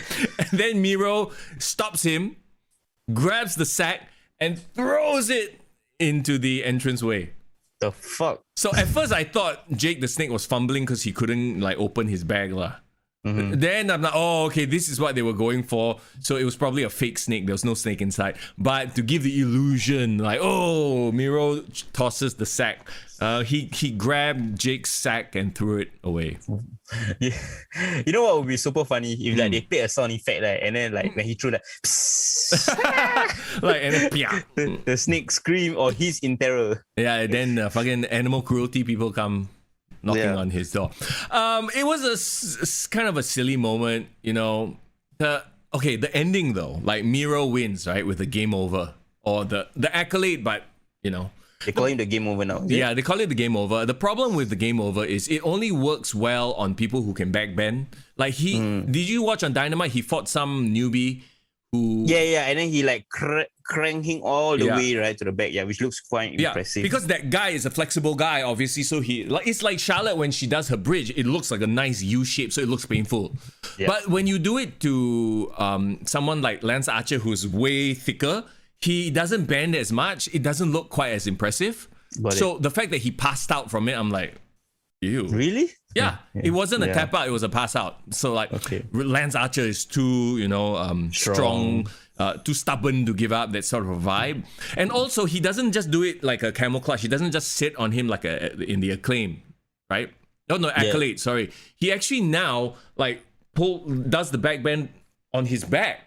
So it's almost like a choke. You know what I mean? Yeah, I get what you mean. Almost like a rear naked choke. It looked ugly because it just doesn't work on somebody who doesn't bend. Okay, I get what you mean. Like it looks better on a smaller guy lah, as opposed to on someone like big thick. And he passed out very fast, so I was like a bit like, ugh. I wasn't feeling the ending. It made Lance Archer look weak, and here's the problem. Lance Archer has been made to look weak in the past few months. Anyway, he hasn't done anything of note. So I'm like, what did we just? I remember when he first entered AEW, he was supposed to be built as this like monster. Bro, his name is the Murder Hawk. He hasn't murdered anything. Yeah. Like, you know what? The best match that I remembered from him that actually was memorable, in my opinion, was his. Didn't he have like a match with John Moxley? New Japan. Yeah, New Japan. And then it was New Japan, right? Then he tried to do one more match in AEW, but it wasn't as memorable. Yeah. But in New Japan, he did look like a monster though. Yeah, I don't know why in AEW he just hasn't hit that stride, or they haven't let him hit that stride. Maybe I feel like him with Jake, it's bringing him down. I think because ever since they changed him to face, right, it doesn't serve a purpose for Jake to be there anymore. No, and I think that's the case. He doesn't work as a face. Like what is he? Is he saving puppies? Is he like, the whole thing with Lance is they've just botched his story. Got it. Oh, yeah. I mean, says, remember when he had a backyard full of jobbers and he was beating them up? Remember? Yeah, that was a great promo though, in my opinion. No, it wasn't. That made him look like, that Lance Archer would have given Miro a run for his money. Yeah, mister, I have a ring in the backyard with a bunch of nobodies and I just beat up on them every day. Yeah, that's so funny. But I am liking Miro's booking though. Like I really finally feel that he is being the Miro he's supposed to be. Yeah, but Lance Archer is not some jobber. I know. So this I didn't enjoy the booking. It was a good horse match, but I just did not enjoy the booking at the end. Sure. Okay, then it comes to the match where I fell asleep. Britt Baker DMD versus Hikaru Shida. Oh, I only fell asleep in between. Like I was sitting on my this very chair, like really relaxing, and I fucking fell asleep. So do you know why? Because we know for a fact who's gonna win. Yeah. No, and it's so sad, dude, because like Britt Baker got more of a face pop than Hikaru Shida. Hikaru Shida is cold, stone cold, not in a 316 way. Shida suffered from the Asuka problem. Yeah, they literally don't know what to do with her. They even had the whole celebration, on Dynamite. Oh, apparently, I don't know if I messaged you about this, right? But the Spanish announcers on AEW, they were making fun of Hikaru Shida's like English or the way she speaks, which is a big like yo. Was this off the air or what? But and for a company that prides itself in being very woke, like that is like whoa, what are you guys condoning this? Like what's going on? Obviously the guy got fired, right? Did he? I don't know if he did or not. I didn't check. I'm pretty sure he did because I saw there was a news of someone got let go. Okay. Makes sense. Okay, here's the thing that I read about that whole report. So apparently the Spanish commentators, right, in AEW, you know who they are? There's actually some pretty familiar names. Okay. Thunder Rosa is in the commentary for Spanish announcers. So she was in that particular incident. Yep. Dasha Gonzalez, who was, you know Dasha, right? She's the backstage interviewer girl. Yep. And then there was this one other guy who is the one that said the thing. Yeah. So apparently they had a transcript of the entire conversation. And when the guy make fun of the Hikaru Shida, the two girls, the more well-known names, they were like, please stop it. That's too much. I can't believe if you say it one more time, I have to end this. Kind of thing. But they were saying in a very joking manner. Yeah, I think they were just very awkward and like, whoa, they knew it was weird, but they couldn't just immediately shut it down. They laugh it off. They try to make it Yeah. like a casual thing, right? Yeah. I get what you mean. Yeah. This is just bad taste lah, at the end of the day. And if they let it's that guy go, because I think Hikaru Shida actually speaks really well. Yeah. No, if they let the guy go, then yeah, that's the right thing to do. But be that as it may, I'm not gonna lie, I felt like this match dragged. It was this weird dynamic of the fans wanted Britt Baker to win. The fans didn't give a shit about Hikaru Shida. We knew Britt Baker was gonna win, so she finally won. Was it a great coronation though? Did it feel like a well-deserved victory? It does, but it also is in a division where nobody else stands out. So that's the thing I'm worried about, because Britt Baker is such a great heel, but I do not see any faces in the women's division that might step up to the plate. So what, are we going to turn her face then? Because now she's getting the pop, and then at the end she hugged Tony Schiavone. Which is a great callback because you love the relationship between the both of them. Yeah. I do not know, bro. I know she needs to stay heel because she's a great heel. Yeah. But there's no one else that we are rooting for. That's the problem. Yeah, exactly right. So who's gonna stand up to her? No, like I think she is this weird anti-hero at this point. Like she has to continue doing her heelish tactics. That's what made people love her. Yeah. Wasn't there that big swole girl that actually was a great for protagonist to her? For a cup of coffee. Yeah, but she's injured again. Oh. You know who I would really like? Who? But she's a heel at this point in time. I kind of really want Jade Cargill to be a face. I think that will give a great run for the money. I think because I know Jade Cargill's story, and she is obviously, she's my age. Oh, okay. Crazy, right? She's only in her late 20s. Grew up on China. Very obvious. Grew up on China. Oh, as in the WWE wrestler, stuff. like that was her wrestling inspiration growing up. But she's fucking accomplished, bro. She's fucking accomplished. She is like, she got a master's in psychology. She's a single mother. She has a kid. She owns her own gym. Like she's fucking successful. So her being introduced by Shaq, I think it's a great rub. Right. So but if only they could have carried the story and make her into, because they all of them want to become heels, bro. Yeah. AEW heels, bro. I know who's the face. Who? Brandy Rhodes. Okay, never mind. Anyway, let's move on then. Ethan Page and Scorpio Sky versus Sting and Darby Allin. Okay, I was surprised. I was surprised that Sting looked better than he did when he came back for the WWE. Sting's first match in 6 years. Yeah. And my jaw dropped when he did that dive. Yeah, off the chips. I was like, right? Holy crap, this guy don't give a shit, man. No. He's gonna fucking fly today, man. Okay, to be fair though, like, I mean, most of this match, 80% of this match was the other competitors, they had to keep him safe and everything, which makes sense, right? There were a lot of huge spots, like Page throwing Darby Allin from the ring to the crowd. Yep. That kind of stuff. Was this the right booking? I felt like if the reason why Sting came back was to have this moment, like maybe this was one of the reasons he signed. He said, like, you know what, I felt like I never got the chance to wrap up my in-ring career in a great way. I want to have like a significant moment, but I also want to do it in a way that I can give back to the new generation of wrestlers. Maybe this was what the plan was all along. But the thing is, do you think that Scorpio Sky and Ethan Page got a rub? And to be honest, I think the answer is no. It felt honestly like when John Cena and The Rock team up for the first time and then they fought The Miz and R-Truth. Yeah. The Miz and R-Truth became afterthoughts. Yeah. So I felt like this was they're just gonna book like a feel good, good guys versus bad guys, and bad guys gonna lose, and then everyone's gonna be happy for the good guy kind of thing. It's not really to build up Scorpio Sky and Ethan Page. Yeah. The only thing I would say is, I think all three names that was inside the ring with Sting got elevated. They can put it in their resume where I was in the match with Sting. Yeah. And I mean, I guess that is already good enough. Going forward, obviously, we do not know what this means, because at this point in time, Sting is just the manager for Darby Allin at this point in time. Yeah, he's his daddy.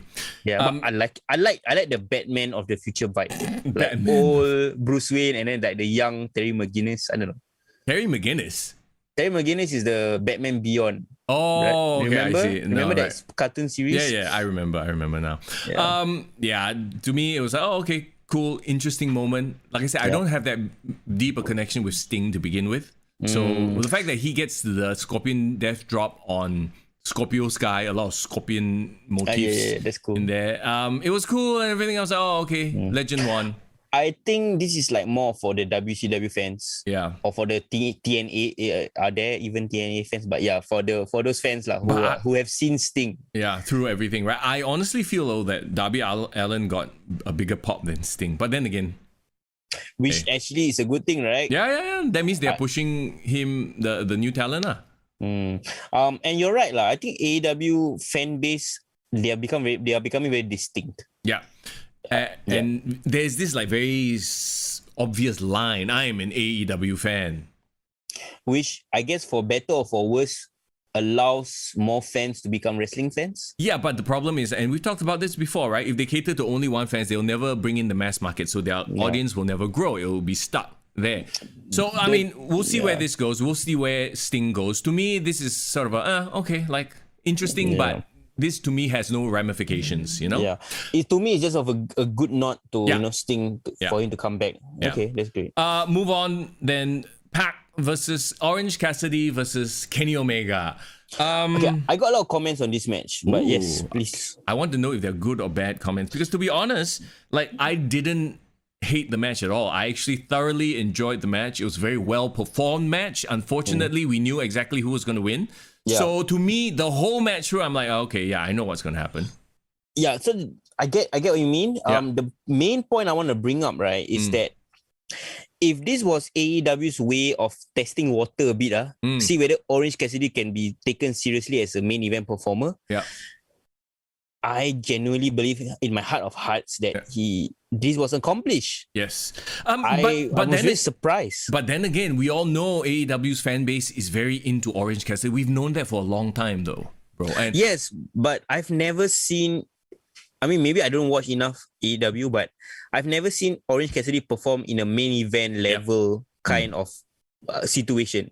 Unfortunately for Park though, it just leaves him out as the sort of the guy who was there. He was the guy, he is the, okay, if this was a Triple H, Chris Benoit and Shawn Michaels, right? He was the Shawn Michaels in this match. He wasn't the main story. He was there to make everyone else look good. Yeah. He was there to clean up like the sequences. But you know, he's probably going to be the one taking the pin if nothing else. Yeah. Okay, then we had Orange Cassidy firing up, which was a huge moment. The crowd popped hard for the fact that he started oh my god, this chill guy suddenly doing his thing, right? Yeah. The ending, let's talk about Don Callis, trying to win it for Omega. Omega uses the ref, whacks the ref, blah blah blah, and then out of nowhere, crucifix pin for the win. Yeah. But before that, right, can I just say that I got a kick out of him hitting the all the belts. Hitting Park with all 4 belts? Yeah, it's quite funny. That was quite funny. It was like, this one belt. Okay, no, wait, take the other belt. Wait, take. Yeah, it's like, as if, and they use the AEW belt last, of course. Yeah. Which I think is a way to get the belts visibility on their show, which is guess cool. So. But yes, you're right. The crucifix pin. Okay, but before the crucifix pin, the last ditch orange punch, which I think got the biggest pop. Because everyone was like, holy shit, like, is he gonna do a upset? Yeah. I like that false finish. Yeah. But then of course Omega kind of no-sold it, if you think about it, right? He takes the punch and then that's where he got the crucifix pin from. Like, I'm like, I'm on the fence about that. It's more he survived the match than he won the match, in my opinion. Which is, exactly what should have happened, right? He's like the cowardly heel. He needed Don Callis to fuck around with stuff. He needed to use all the belts. So I asked you this question because we were talking last week about how this match was so last minute, the way they was put together. Like, there's no, like, I don't feel any reason why they're deserving so-called to be on this stage. But after watching the match, what do you think? I think they elevated Orange Cassidy. He's gained back a little bit of that momentum he lost after he beat Chris Jericho and then did fuck all for a few months. Yeah. So yeah, I think they've definitely brought back some of that momentum. Park to me still feels like an afterthought, unfortunately. Yeah. And moving ahead, knowing that Jungle Boy is next, it's like, ooh, okay.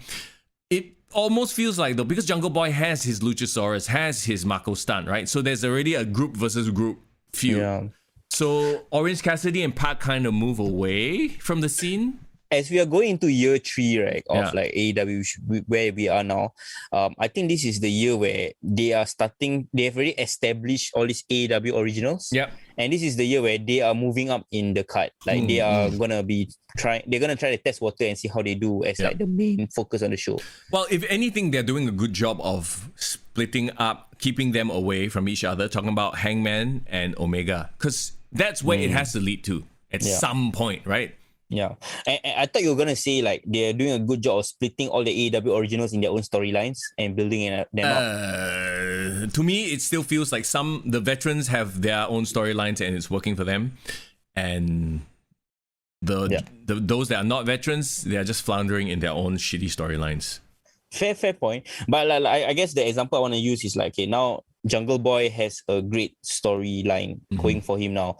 Darby Allin has his whole thing with Sting, which I think for better or for worse, I think it has been a successful partnership so far. Yeah. And then now Orange Cassidy has always had his following, but I guess now he's being taken. They're trying to make him be taken seriously among more fans, which is great. Yep. And of course, MJF to me is like the head of the class. Yeah. And speaking of MJF, let's move on then to the main event of the evening. A little bit of a giveaway, considering the fact that Kenny Omega won, right? Yep. So you had a heel. Then the next match, which is the wrap up, the main event, kind of needed to be a face win lah. So in a sense, it's like, okay, we know that the Inner Circle is winning. Plus, for the past few weeks, they've been talking about, Inner Circle has to disband. Then they were doing that look back. It felt very like, it could really end. And that's what told me that it's not going to end. Okay, so this is like the reverse booking lah, reverse psychology. Yeah. I can tell the things that I like and I didn't like about this match. Okay, go ahead. I like the fact that the last thing that happened, the match was won by Sammy Guevara. Yep. I mean, we've talked about this before, right? Like, at the end of the day, this feud, Sammy Guevara is the one to push. He needs to get that big definitive win at the end. Yeah, so I didn't mention the fact that Sammy Guevara is a AEW original, part of the first class. So he it's great that he's getting that rub. Like I give kudos to Chris Jericho. Yeah. Because Chris Jericho basically stood aside and this time around made it about the young guys, you know. Yeah. Another thing I kind of like but also didn't like. This Stadium Stampede took on a more serious tone. Yeah, there was less like funny spots. It was just a straight up brawl, which I kind of understand too, because okay, you didn't have Matt Hardy. Matt Hardy was the quote unquote weirdo with all the funny nonsense, right? Yeah, that's true. So in this one, and plus they had just gone through blood and guts, and forget about the fact that was so close, but it had to take on I understood why it had to take on a serious role, because it was literally a blood feud. I mean, there was a nice callback to last year's one where he got Sean Spears got run over by the golf cart, which was nice. Like it's here and there sprinkled, but more or less overall the tone was more serious. Yeah, I like that, but I also didn't like that. Yeah, I know what you mean, because also I don't know if you noticed this, but from a production sort of how they cut it standpoint, right? Yeah. If I remember the first Stadium Stampede, it was more chaotic. Like random people run into random people. This one, it was almost like, okay, MJF versus Chris Jericho, Hager versus Wardlow, Spears versus Guevara, FTR versus Santana Ortiz, and they each have their own stage to fight. Yeah, it felt like 5 different single matches in one, right? In one. Did they even cross paths? Like, I know they started together, but after that, it's like, okay, you fight there, you fight there, I fight here. So it felt a bit like disjointed. It felt too choreographed. Yeah, exactly. It felt to me like a cinematic match actually at some point. So I don't know. Actually, I don't think it was live. The only live part was at the end. Yeah. I think they probably would have said that or mentioned that somehow. Okay, why I like the first original Stadium Stampede, and I think it worked. And I'm just gonna say it now that I much prefer the first one. Yeah. Because right, they did a great way. Yes, they all went separate ways. They did a lot of different things. Yep. But somehow it all started. Okay, so remember they started it in the middle of the ring. Yep. They all ran to the ring. They had like a crazy brawl in the ring. Like, and the ring was in the middle of the fucking pitch. Yeah. And then they started going off in their separate ways. Yeah. And then they finally get back together. Everyone got back together on the pitch. Yeah. And then like obviously they had a great ending with the One Wing Angel from the second level.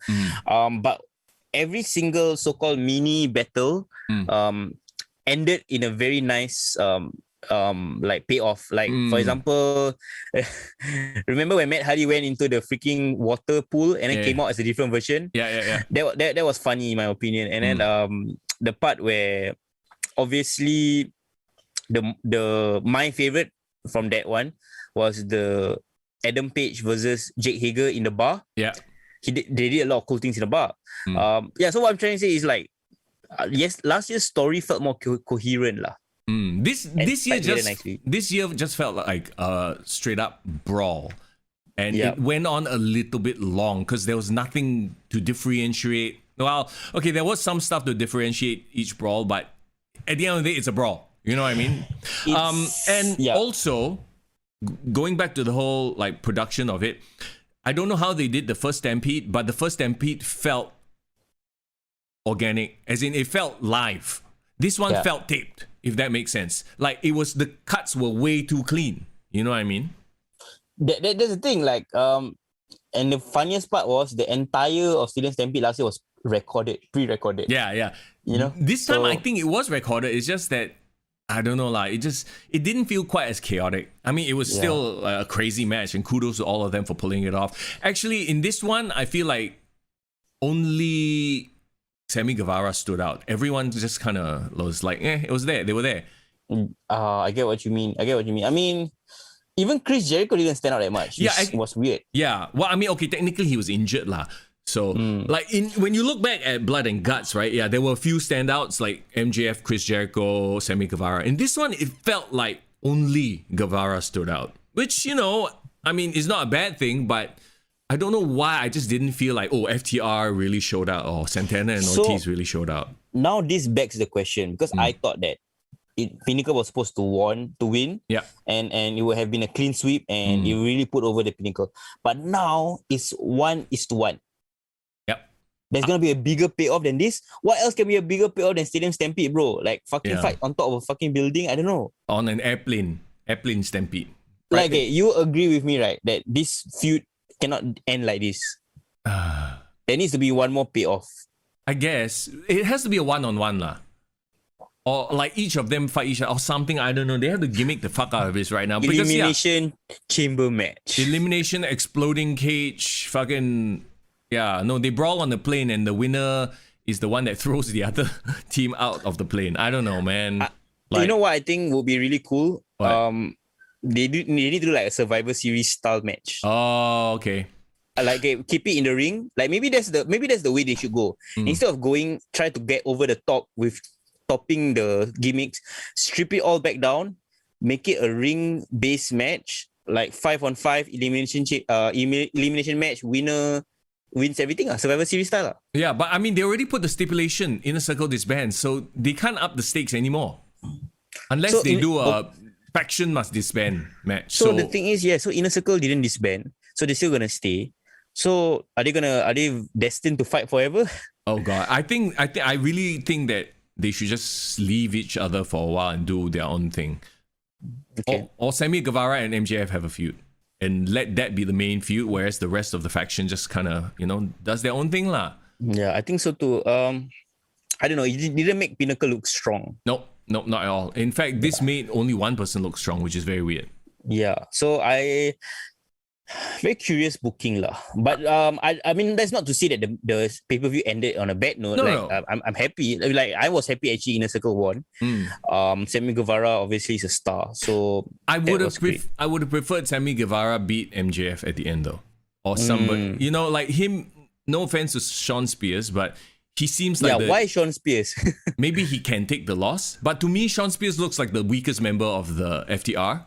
Like the most jobber, quote unquote, member, and him beating him didn't feel like there was no gravitas. Would it have been more epic?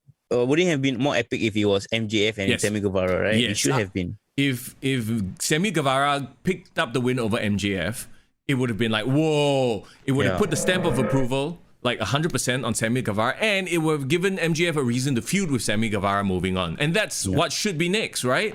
But no, he beats Sean Spears, which is arguably the most throwaway member of the Pinnacle. So that to me doesn't, further any storyline. Would you say it's an anticlimactic ending then? Yes and no. Like, yes, the pin was anticlimactic, but them coming together, celebrating it ended on a very feel-good note. It's like a fan service, like, we celebrate with fans. They all sang Judas together. It was a great wrap up. It was more than just a storyline. It felt like, we're back with the fans. That was the main story versus this feud. Maybe, bro. Like, if you think about it, maybe this is just their way of sending the fans home happy. Like, this is a celebration. Definitely is a celebration of the fact that they are back with the fans, and that's why it worked. Okay, then I guess it works, But it hurts the feud at the end of the day, Like whether they're going to do it again, whether they're not going to, who the hell knows? Overall, bro, like what do you think of this Double or Nothing? I enjoyed it. I enjoyed it a lot more than the previous one, and it's so important to send the fans home happy, right? Remember the last pay-per-view, no matter what happened in the pay-per-view, you send the fans home with a shitty ending. All people talk about is the shitty ending. When you say ring. better than the last one, you're talking about Revolution lah. Whichever the one had the exploding ring. Yeah, Revolution. Yeah. I mean, this is definitely the best pay-per-view that they put out this year. Is it better than the pandemic Double or Nothing? Hard to say because I really enjoyed the Stadium Stampede from the last one. Yeah, but this one had fans, so this puts it on a different level already. Yeah, but still the best Double or Nothing was the first one.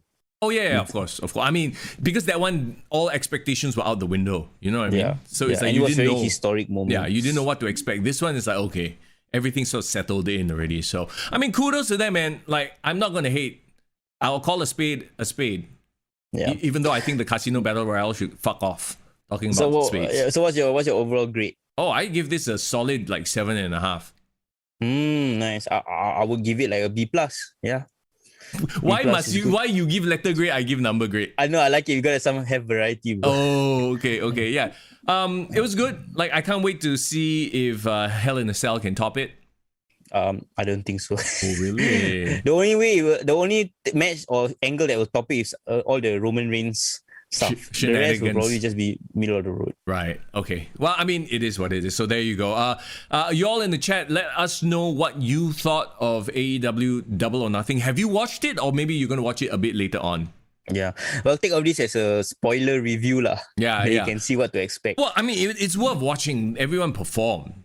Yeah. You know, like, you can't fault any of the. Well, you can fault some of it. Bro, I actually paid for this. Yeah. Well, I mean, as we should, right? So yeah. So like I don't know, but I guess you could say AEW is doing a great job of building their pay-per-views, because like I would fork out $30 for this. Well, I would not fork out $30 for Hell in a Cell. But I mean, we already fork out like however much, $14, $15 a month, so it's built into that. Yeah, but what I'm trying to say is that I think the parting with my money felt worth it. Yeah. Well, and there's also the fact that they went a full 4 hours, which was surprising to me. I thought, like, well, then again, I did have a nap in between. Yeah. I get what you mean. It was long, bro. It was long. Because I was watching it since the buy-in, so I was up since 7. It was tough. Was it tough to watch at some points? Buy-in actually was surprisingly alright, because the buy-in only had the Riho and Serena Deeb match. It was really hot, and like a lot of the build-up. So I actually got to sit down and actually watch all the hype videos, kind of get intrigued. That was the one that convinced me to buy. Oh, okay. So you bought in lah. I bought in. You bought in. They did their job. So there you go. Let's put a bow on AEW. I don't know why I can't say AEW Double or Nothing. Yeah, I get what you mean. I keep wanting to say WWE, AEW, too many dubs. All right, so AEW, the one thing is done. I think we should skip. It's almost 2 hours, but we should address the next thing that we wanted to talk about on the show. That's right. And moving forward, so okay, SPW recently had a big moment, and if you watch their YouTube videos, you'll know, right, where the Statement and Trexxus, they had a title versus career or loser leaves SPW match. Yeah. It escalated quickly, and you know what? We have the two of them here to talk about that very situation. It's time. Yeah, Foreign, are you ready? Let's get on the Zoom. Let's get on with Kaiser Trexxus as well as the Statement. And in the house right now, check it out. We got the Statement, Andrew Tang. Woo! Yes. And Trexxus in the house as well. What's up, my man? It's good to see y'all. It's okay. I don't want to say weird to see y'all after y'all had that epic loser leaves SPW for good match, right? But after everything that happened, you guys had that backstage interaction and everything. How does it feel right now? Actually, we are a couple of days removed from that epic main event, as we could say it. Of course, if you haven't seen the video yet, go check out SPW on YouTube right now. Check out the loser leaves SPW for good. A very emotional moments, guys. Andrew, how do you feel right now, days removed from that? I'm not going to deny I feel sad because Trexxus has always been a brother to me lah. We've been doing a lot of things together. When we first started off our career, we've been working out together, and then it's no secret lah. You see my Insta stories. We really party hard together. Share a lot of good moments, a lot of fun moments together. Yeah, I mean, I share a lot of my personal secrets and stuff with him. He's my confidant lah. So yeah, I definitely feel sad. Not seeing him around, not being able to work with him inside the ring as well. And of course, he's one of my trainers in SPW as well. I mean, the wrestlers, the aspiring wrestlers definitely miss him as well, because he has contributed so much to the company, contributed so much in training. Yeah, I mean, life is going to be different lah. Like me wrestling and he's not. It's not going to be the same. Yeah, it's going to be sad as well. And like we have a lot of good matches together, tag team matches. Tons of experience, tons of memories together overseas, and yeah, it's just going to be. Yeah, I'm feeling a little bit sad. Yeah. As much as I was saying last week as well, you don't think about SPW without thinking about the statement, right? But also in the past few years, Trexxus has become that marquee name for SPW as well. So Trexxus, how does it feel right now? What are you feeling right now? Feeling very, so I feel more distant from wrestling than I've been. So I guess I never saw myself in this position. I never saw myself coming to this kind of position, ever, because I always thought that I would be one of the guys that would stay in SPW for the longest time. Because that's what I saw myself, going through. Because I've seen guys come and go, guys that have been around before me leave, then new guys come in and then they leave. Then I find myself becoming one of those more senior guys. Yeah. And I thought would there be a day whereby I leave, and just happens that, I'm just gonna be gone for this time. But I think the loser leaves SPW match has been greatly exaggerated in a way. I don't want to seem like I'm gone forever, because I don't like how wrestlers this is my retirement match, I'm gone forever. Then somehow they eventually come back. Yeah, I understand. It's a wrestling thing, right? You never know, I might turn up again. It's just that I just need some time, or maybe more time away from SPW. I just feel like maybe Andrew and I had been stagnant for the longest time. So that's why we needed to have this match. The stakes there's gonna be something good that comes out of this match. Even though the stakes are high. Right now, the statement is more confident than ever, I feel, moving forward after this big title defense that he achieved. And I think Aiden has got to be worried. Maybe he has to be more on his toes now after watching that match. You brought up a good point. You brought up about Aiden, and I want to take you guys back to explain to me the concept of SPW Prove. So a couple of weeks back, SPW announced that you guys are going to be doing online shows, and you guys be putting out weekly matches ever since. Tell us about the concept of SPW Prove and how that led to this match itself. I think basically the team felt the show has to go on still, even though you can't run events and everything, and maybe even the guidelines are very, very not too clear, whether we can do shows and all. Because you never know, imagine when I go and do a show and then suddenly the authorities say, oh no, this is not we're not adhering to safe distancing measures and stuff. It's not gonna be good. So yeah, we decided to do it New Japan Dark, or we take concept from WWE as well, there's no arena. I mean, there's no fans in the arena. So yeah, we just set up, since we have all the lightings, we have all this proper equipment and all. So why not we just decorate the place in SPW, make it just like a tape show lah. So as long as the show just keeps going on, with all the promos and stuff, we started to tape the shows in 2 days or so, and then we release them every week. So the flow will just keep going on lah. The content will be there, and then the fans will just keep coming back for more lah. How does it feel to be wrestling in that sort of a situation? Because we all know that pro wrestling, wrestlers feed off the crowd, the reaction and stuff like that, and to have no crowd. So do you imagine that the crowd is reacting and how they would react, that kind of thing? What is that process like?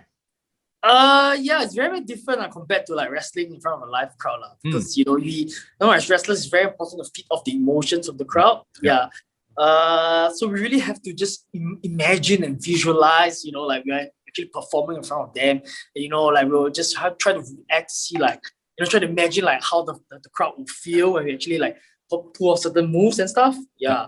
But I mean, it's a good thing for us as well, we just still have to give like 150% whenever we just step foot inside the ring, even though it's a tape show. Yeah.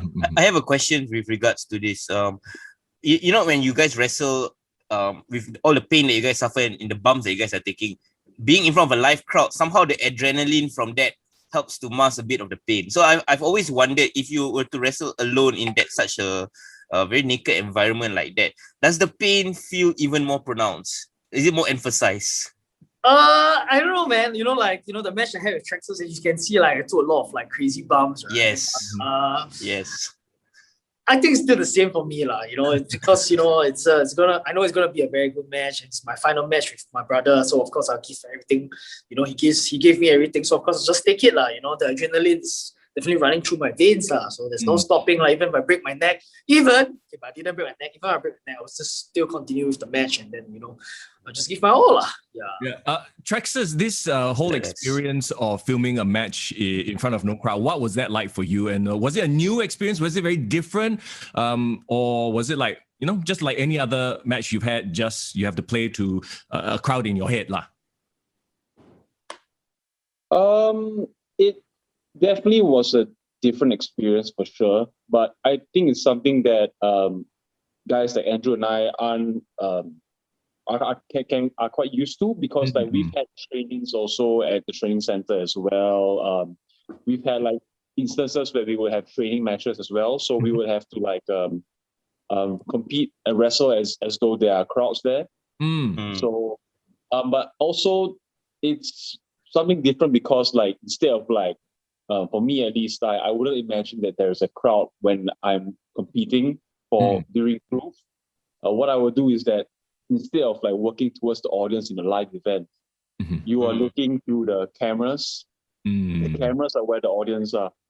So that would be like similar to like how you see the WWE does it with the Thunderdome.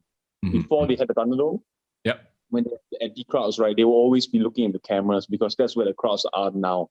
It's no longer like in the audience. So that would be what would be different. Also, how it feels without a crowd. Maybe if you would put the feeling of having a crowd around, the adrenaline would be like 100%. But without the crowd, it goes down a little bit. Maybe it's got like maybe 80%. So it's a little bit more exhausting, because like you got to feed off of your own adrenaline instead of like the external adrenaline that you get from the audience. Question now. So okay, like when you're in front of a live crowd, everything has to be bigger, more showy, right? It's like a little bit like theater. But then now that you're working towards the camera, do things get more showy or does it get more subtle? A bit of both, I guess. Because if we don't get too showy, or we don't sell too much, then it won't be as watchable. Right. Because there's no crowd. So like if there's no crowd and we're not doing much, we're not being too showy, it feels like it's gonna be quiet. Right. Yeah, that's true. I mean, even that we will be at commentary as well from Lukman, but it still doesn't feel the same, Right. So yeah, like we gotta still like make sure that we're giving 110%. When we're wrestling. Even like in between moves, we are actually supposed to be like giving more grunts, or like showing more emotions as well. Because like inside, we're actually performing in front of a live crowd. You can get the crowd to feed off the energy, and the crowd, the fans will actually react to certain stuff that you do. Let's talk about the emotions then, going into something like a loser leaves SPW sort of a match, right? Why did we have to come to that point, as it were? So why was it a loser leaves SPW? Why wasn't it like somebody gets injured or somebody just takes a hiatus?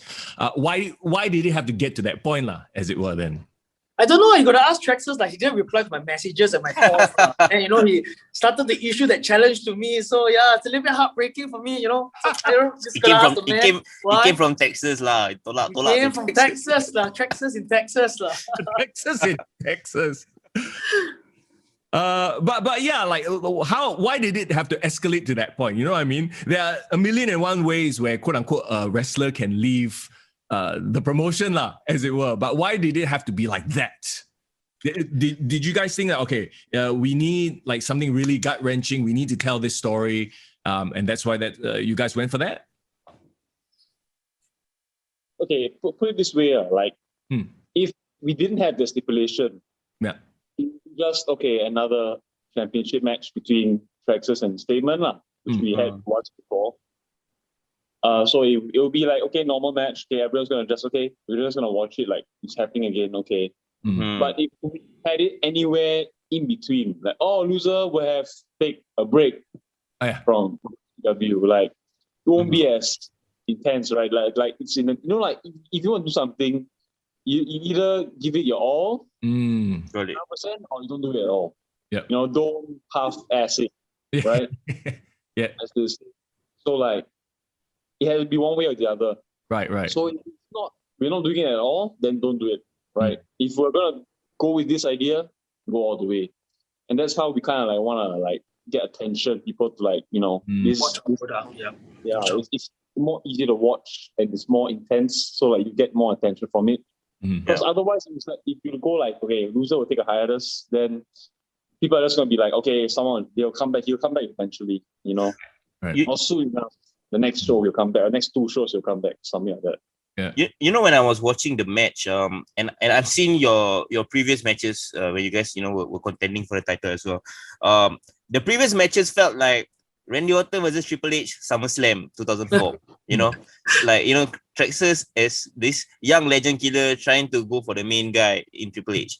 Now I feel like both of you guys are of equal standing, and like Trexxus definitely has evolved into his own man as a wrestler, right? Were you guys trying to tell that story as well? Like to show that okay, this is now two heavyweight titans of equal stature duking it out. How was it for you? For both points of view for you guys. For Trexxus as someone who used to be the student and now becoming an equal to the teacher, and how is it for you, Statement, as someone who saw him from the very beginning to see how much he has grown ever since? I mean, what you say is right lah. That's the story that we want to tell. Like both of us are like right now we are titans in the ring, and of course, actually, if you watch through our match, right, there's actually a lot of like shades of our old matches that we do. So I'm not sure whether y'all can relate to that story that we're trying to show lah. Like especially like I think like the most emotional part would be the one where at the end, after I took the power bomb and kick out, then he picked me out of my feet. He pushed me towards the corner. It's shades of atonement as well, right? You know what I mean? Like when I picked him up after he got from the power bomb from Locomotive, and then I pushed him to the corner, and because like we won a fair fight lah. Like at the end of the day, we both of us like won a fair fight. We want both of us to be like 100%, and we just want to see like who's the better man lah. I mean the most important thing is like the action that we pull off inside that match lah. As long as most important thing is like for everyone to remember us. It's our final match. We give everything that we got. It's a bittersweet moment lah. Speaking of that, of course, I mean, like we said earlier, right? In wrestling, never say never. Every final match may or may not be the final match. So moving forward, I mean, how does an SPW without Trexxus look like for you, Statement? And in just a bit, I want to get to you, Trexxus. How does Trexxus's life without SPW, how does that look like? But first of all, Statement.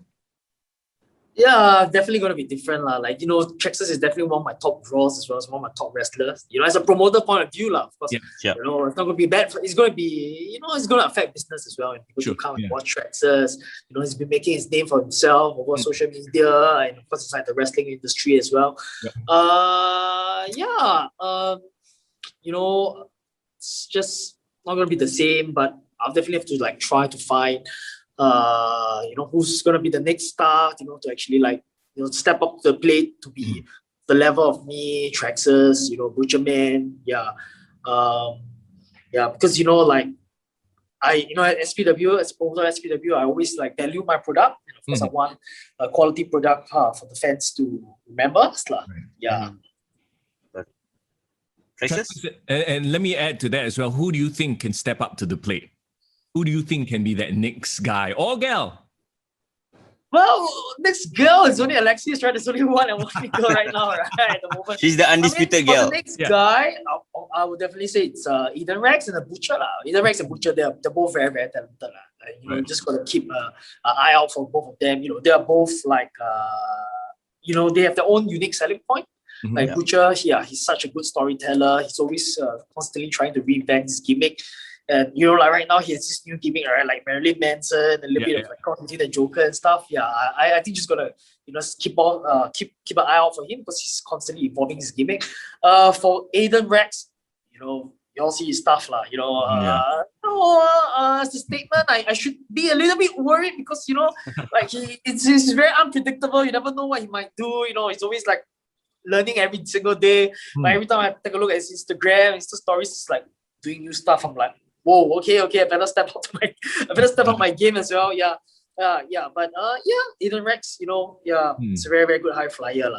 And fans who actually appreciate technical wrestling, just gonna keep an eye out for Eden Rex. I just want to know why this CK Vin has been hanging around with Butcherman so much. Seems like a very odd pair. Very odd. Trexxus, Trexxus, let's point the spotlight at you right now. What's life without SPW going to look like, you reckon? It's definitely going to be very weird, I guess. But also at the same time, just because I'm away from SPW doesn't mean I'm away from the people. Because I definitely, I'm not breaking friendships with anyone that I've met through SPW because most of my friends are from SPW. So I'm still talking to Andrew. I'm talking to Andrew now again, at least, I still want to watch the product. I still want to support it. I want to see SPW Prove go, evolve and do well, So I'm looking forward to what SPW will do. At the same time also I feel I think it's safe to assume that people have been SPW has been relying on the same few talent to kind of hold SPW together in a sense, it's always the same few guys.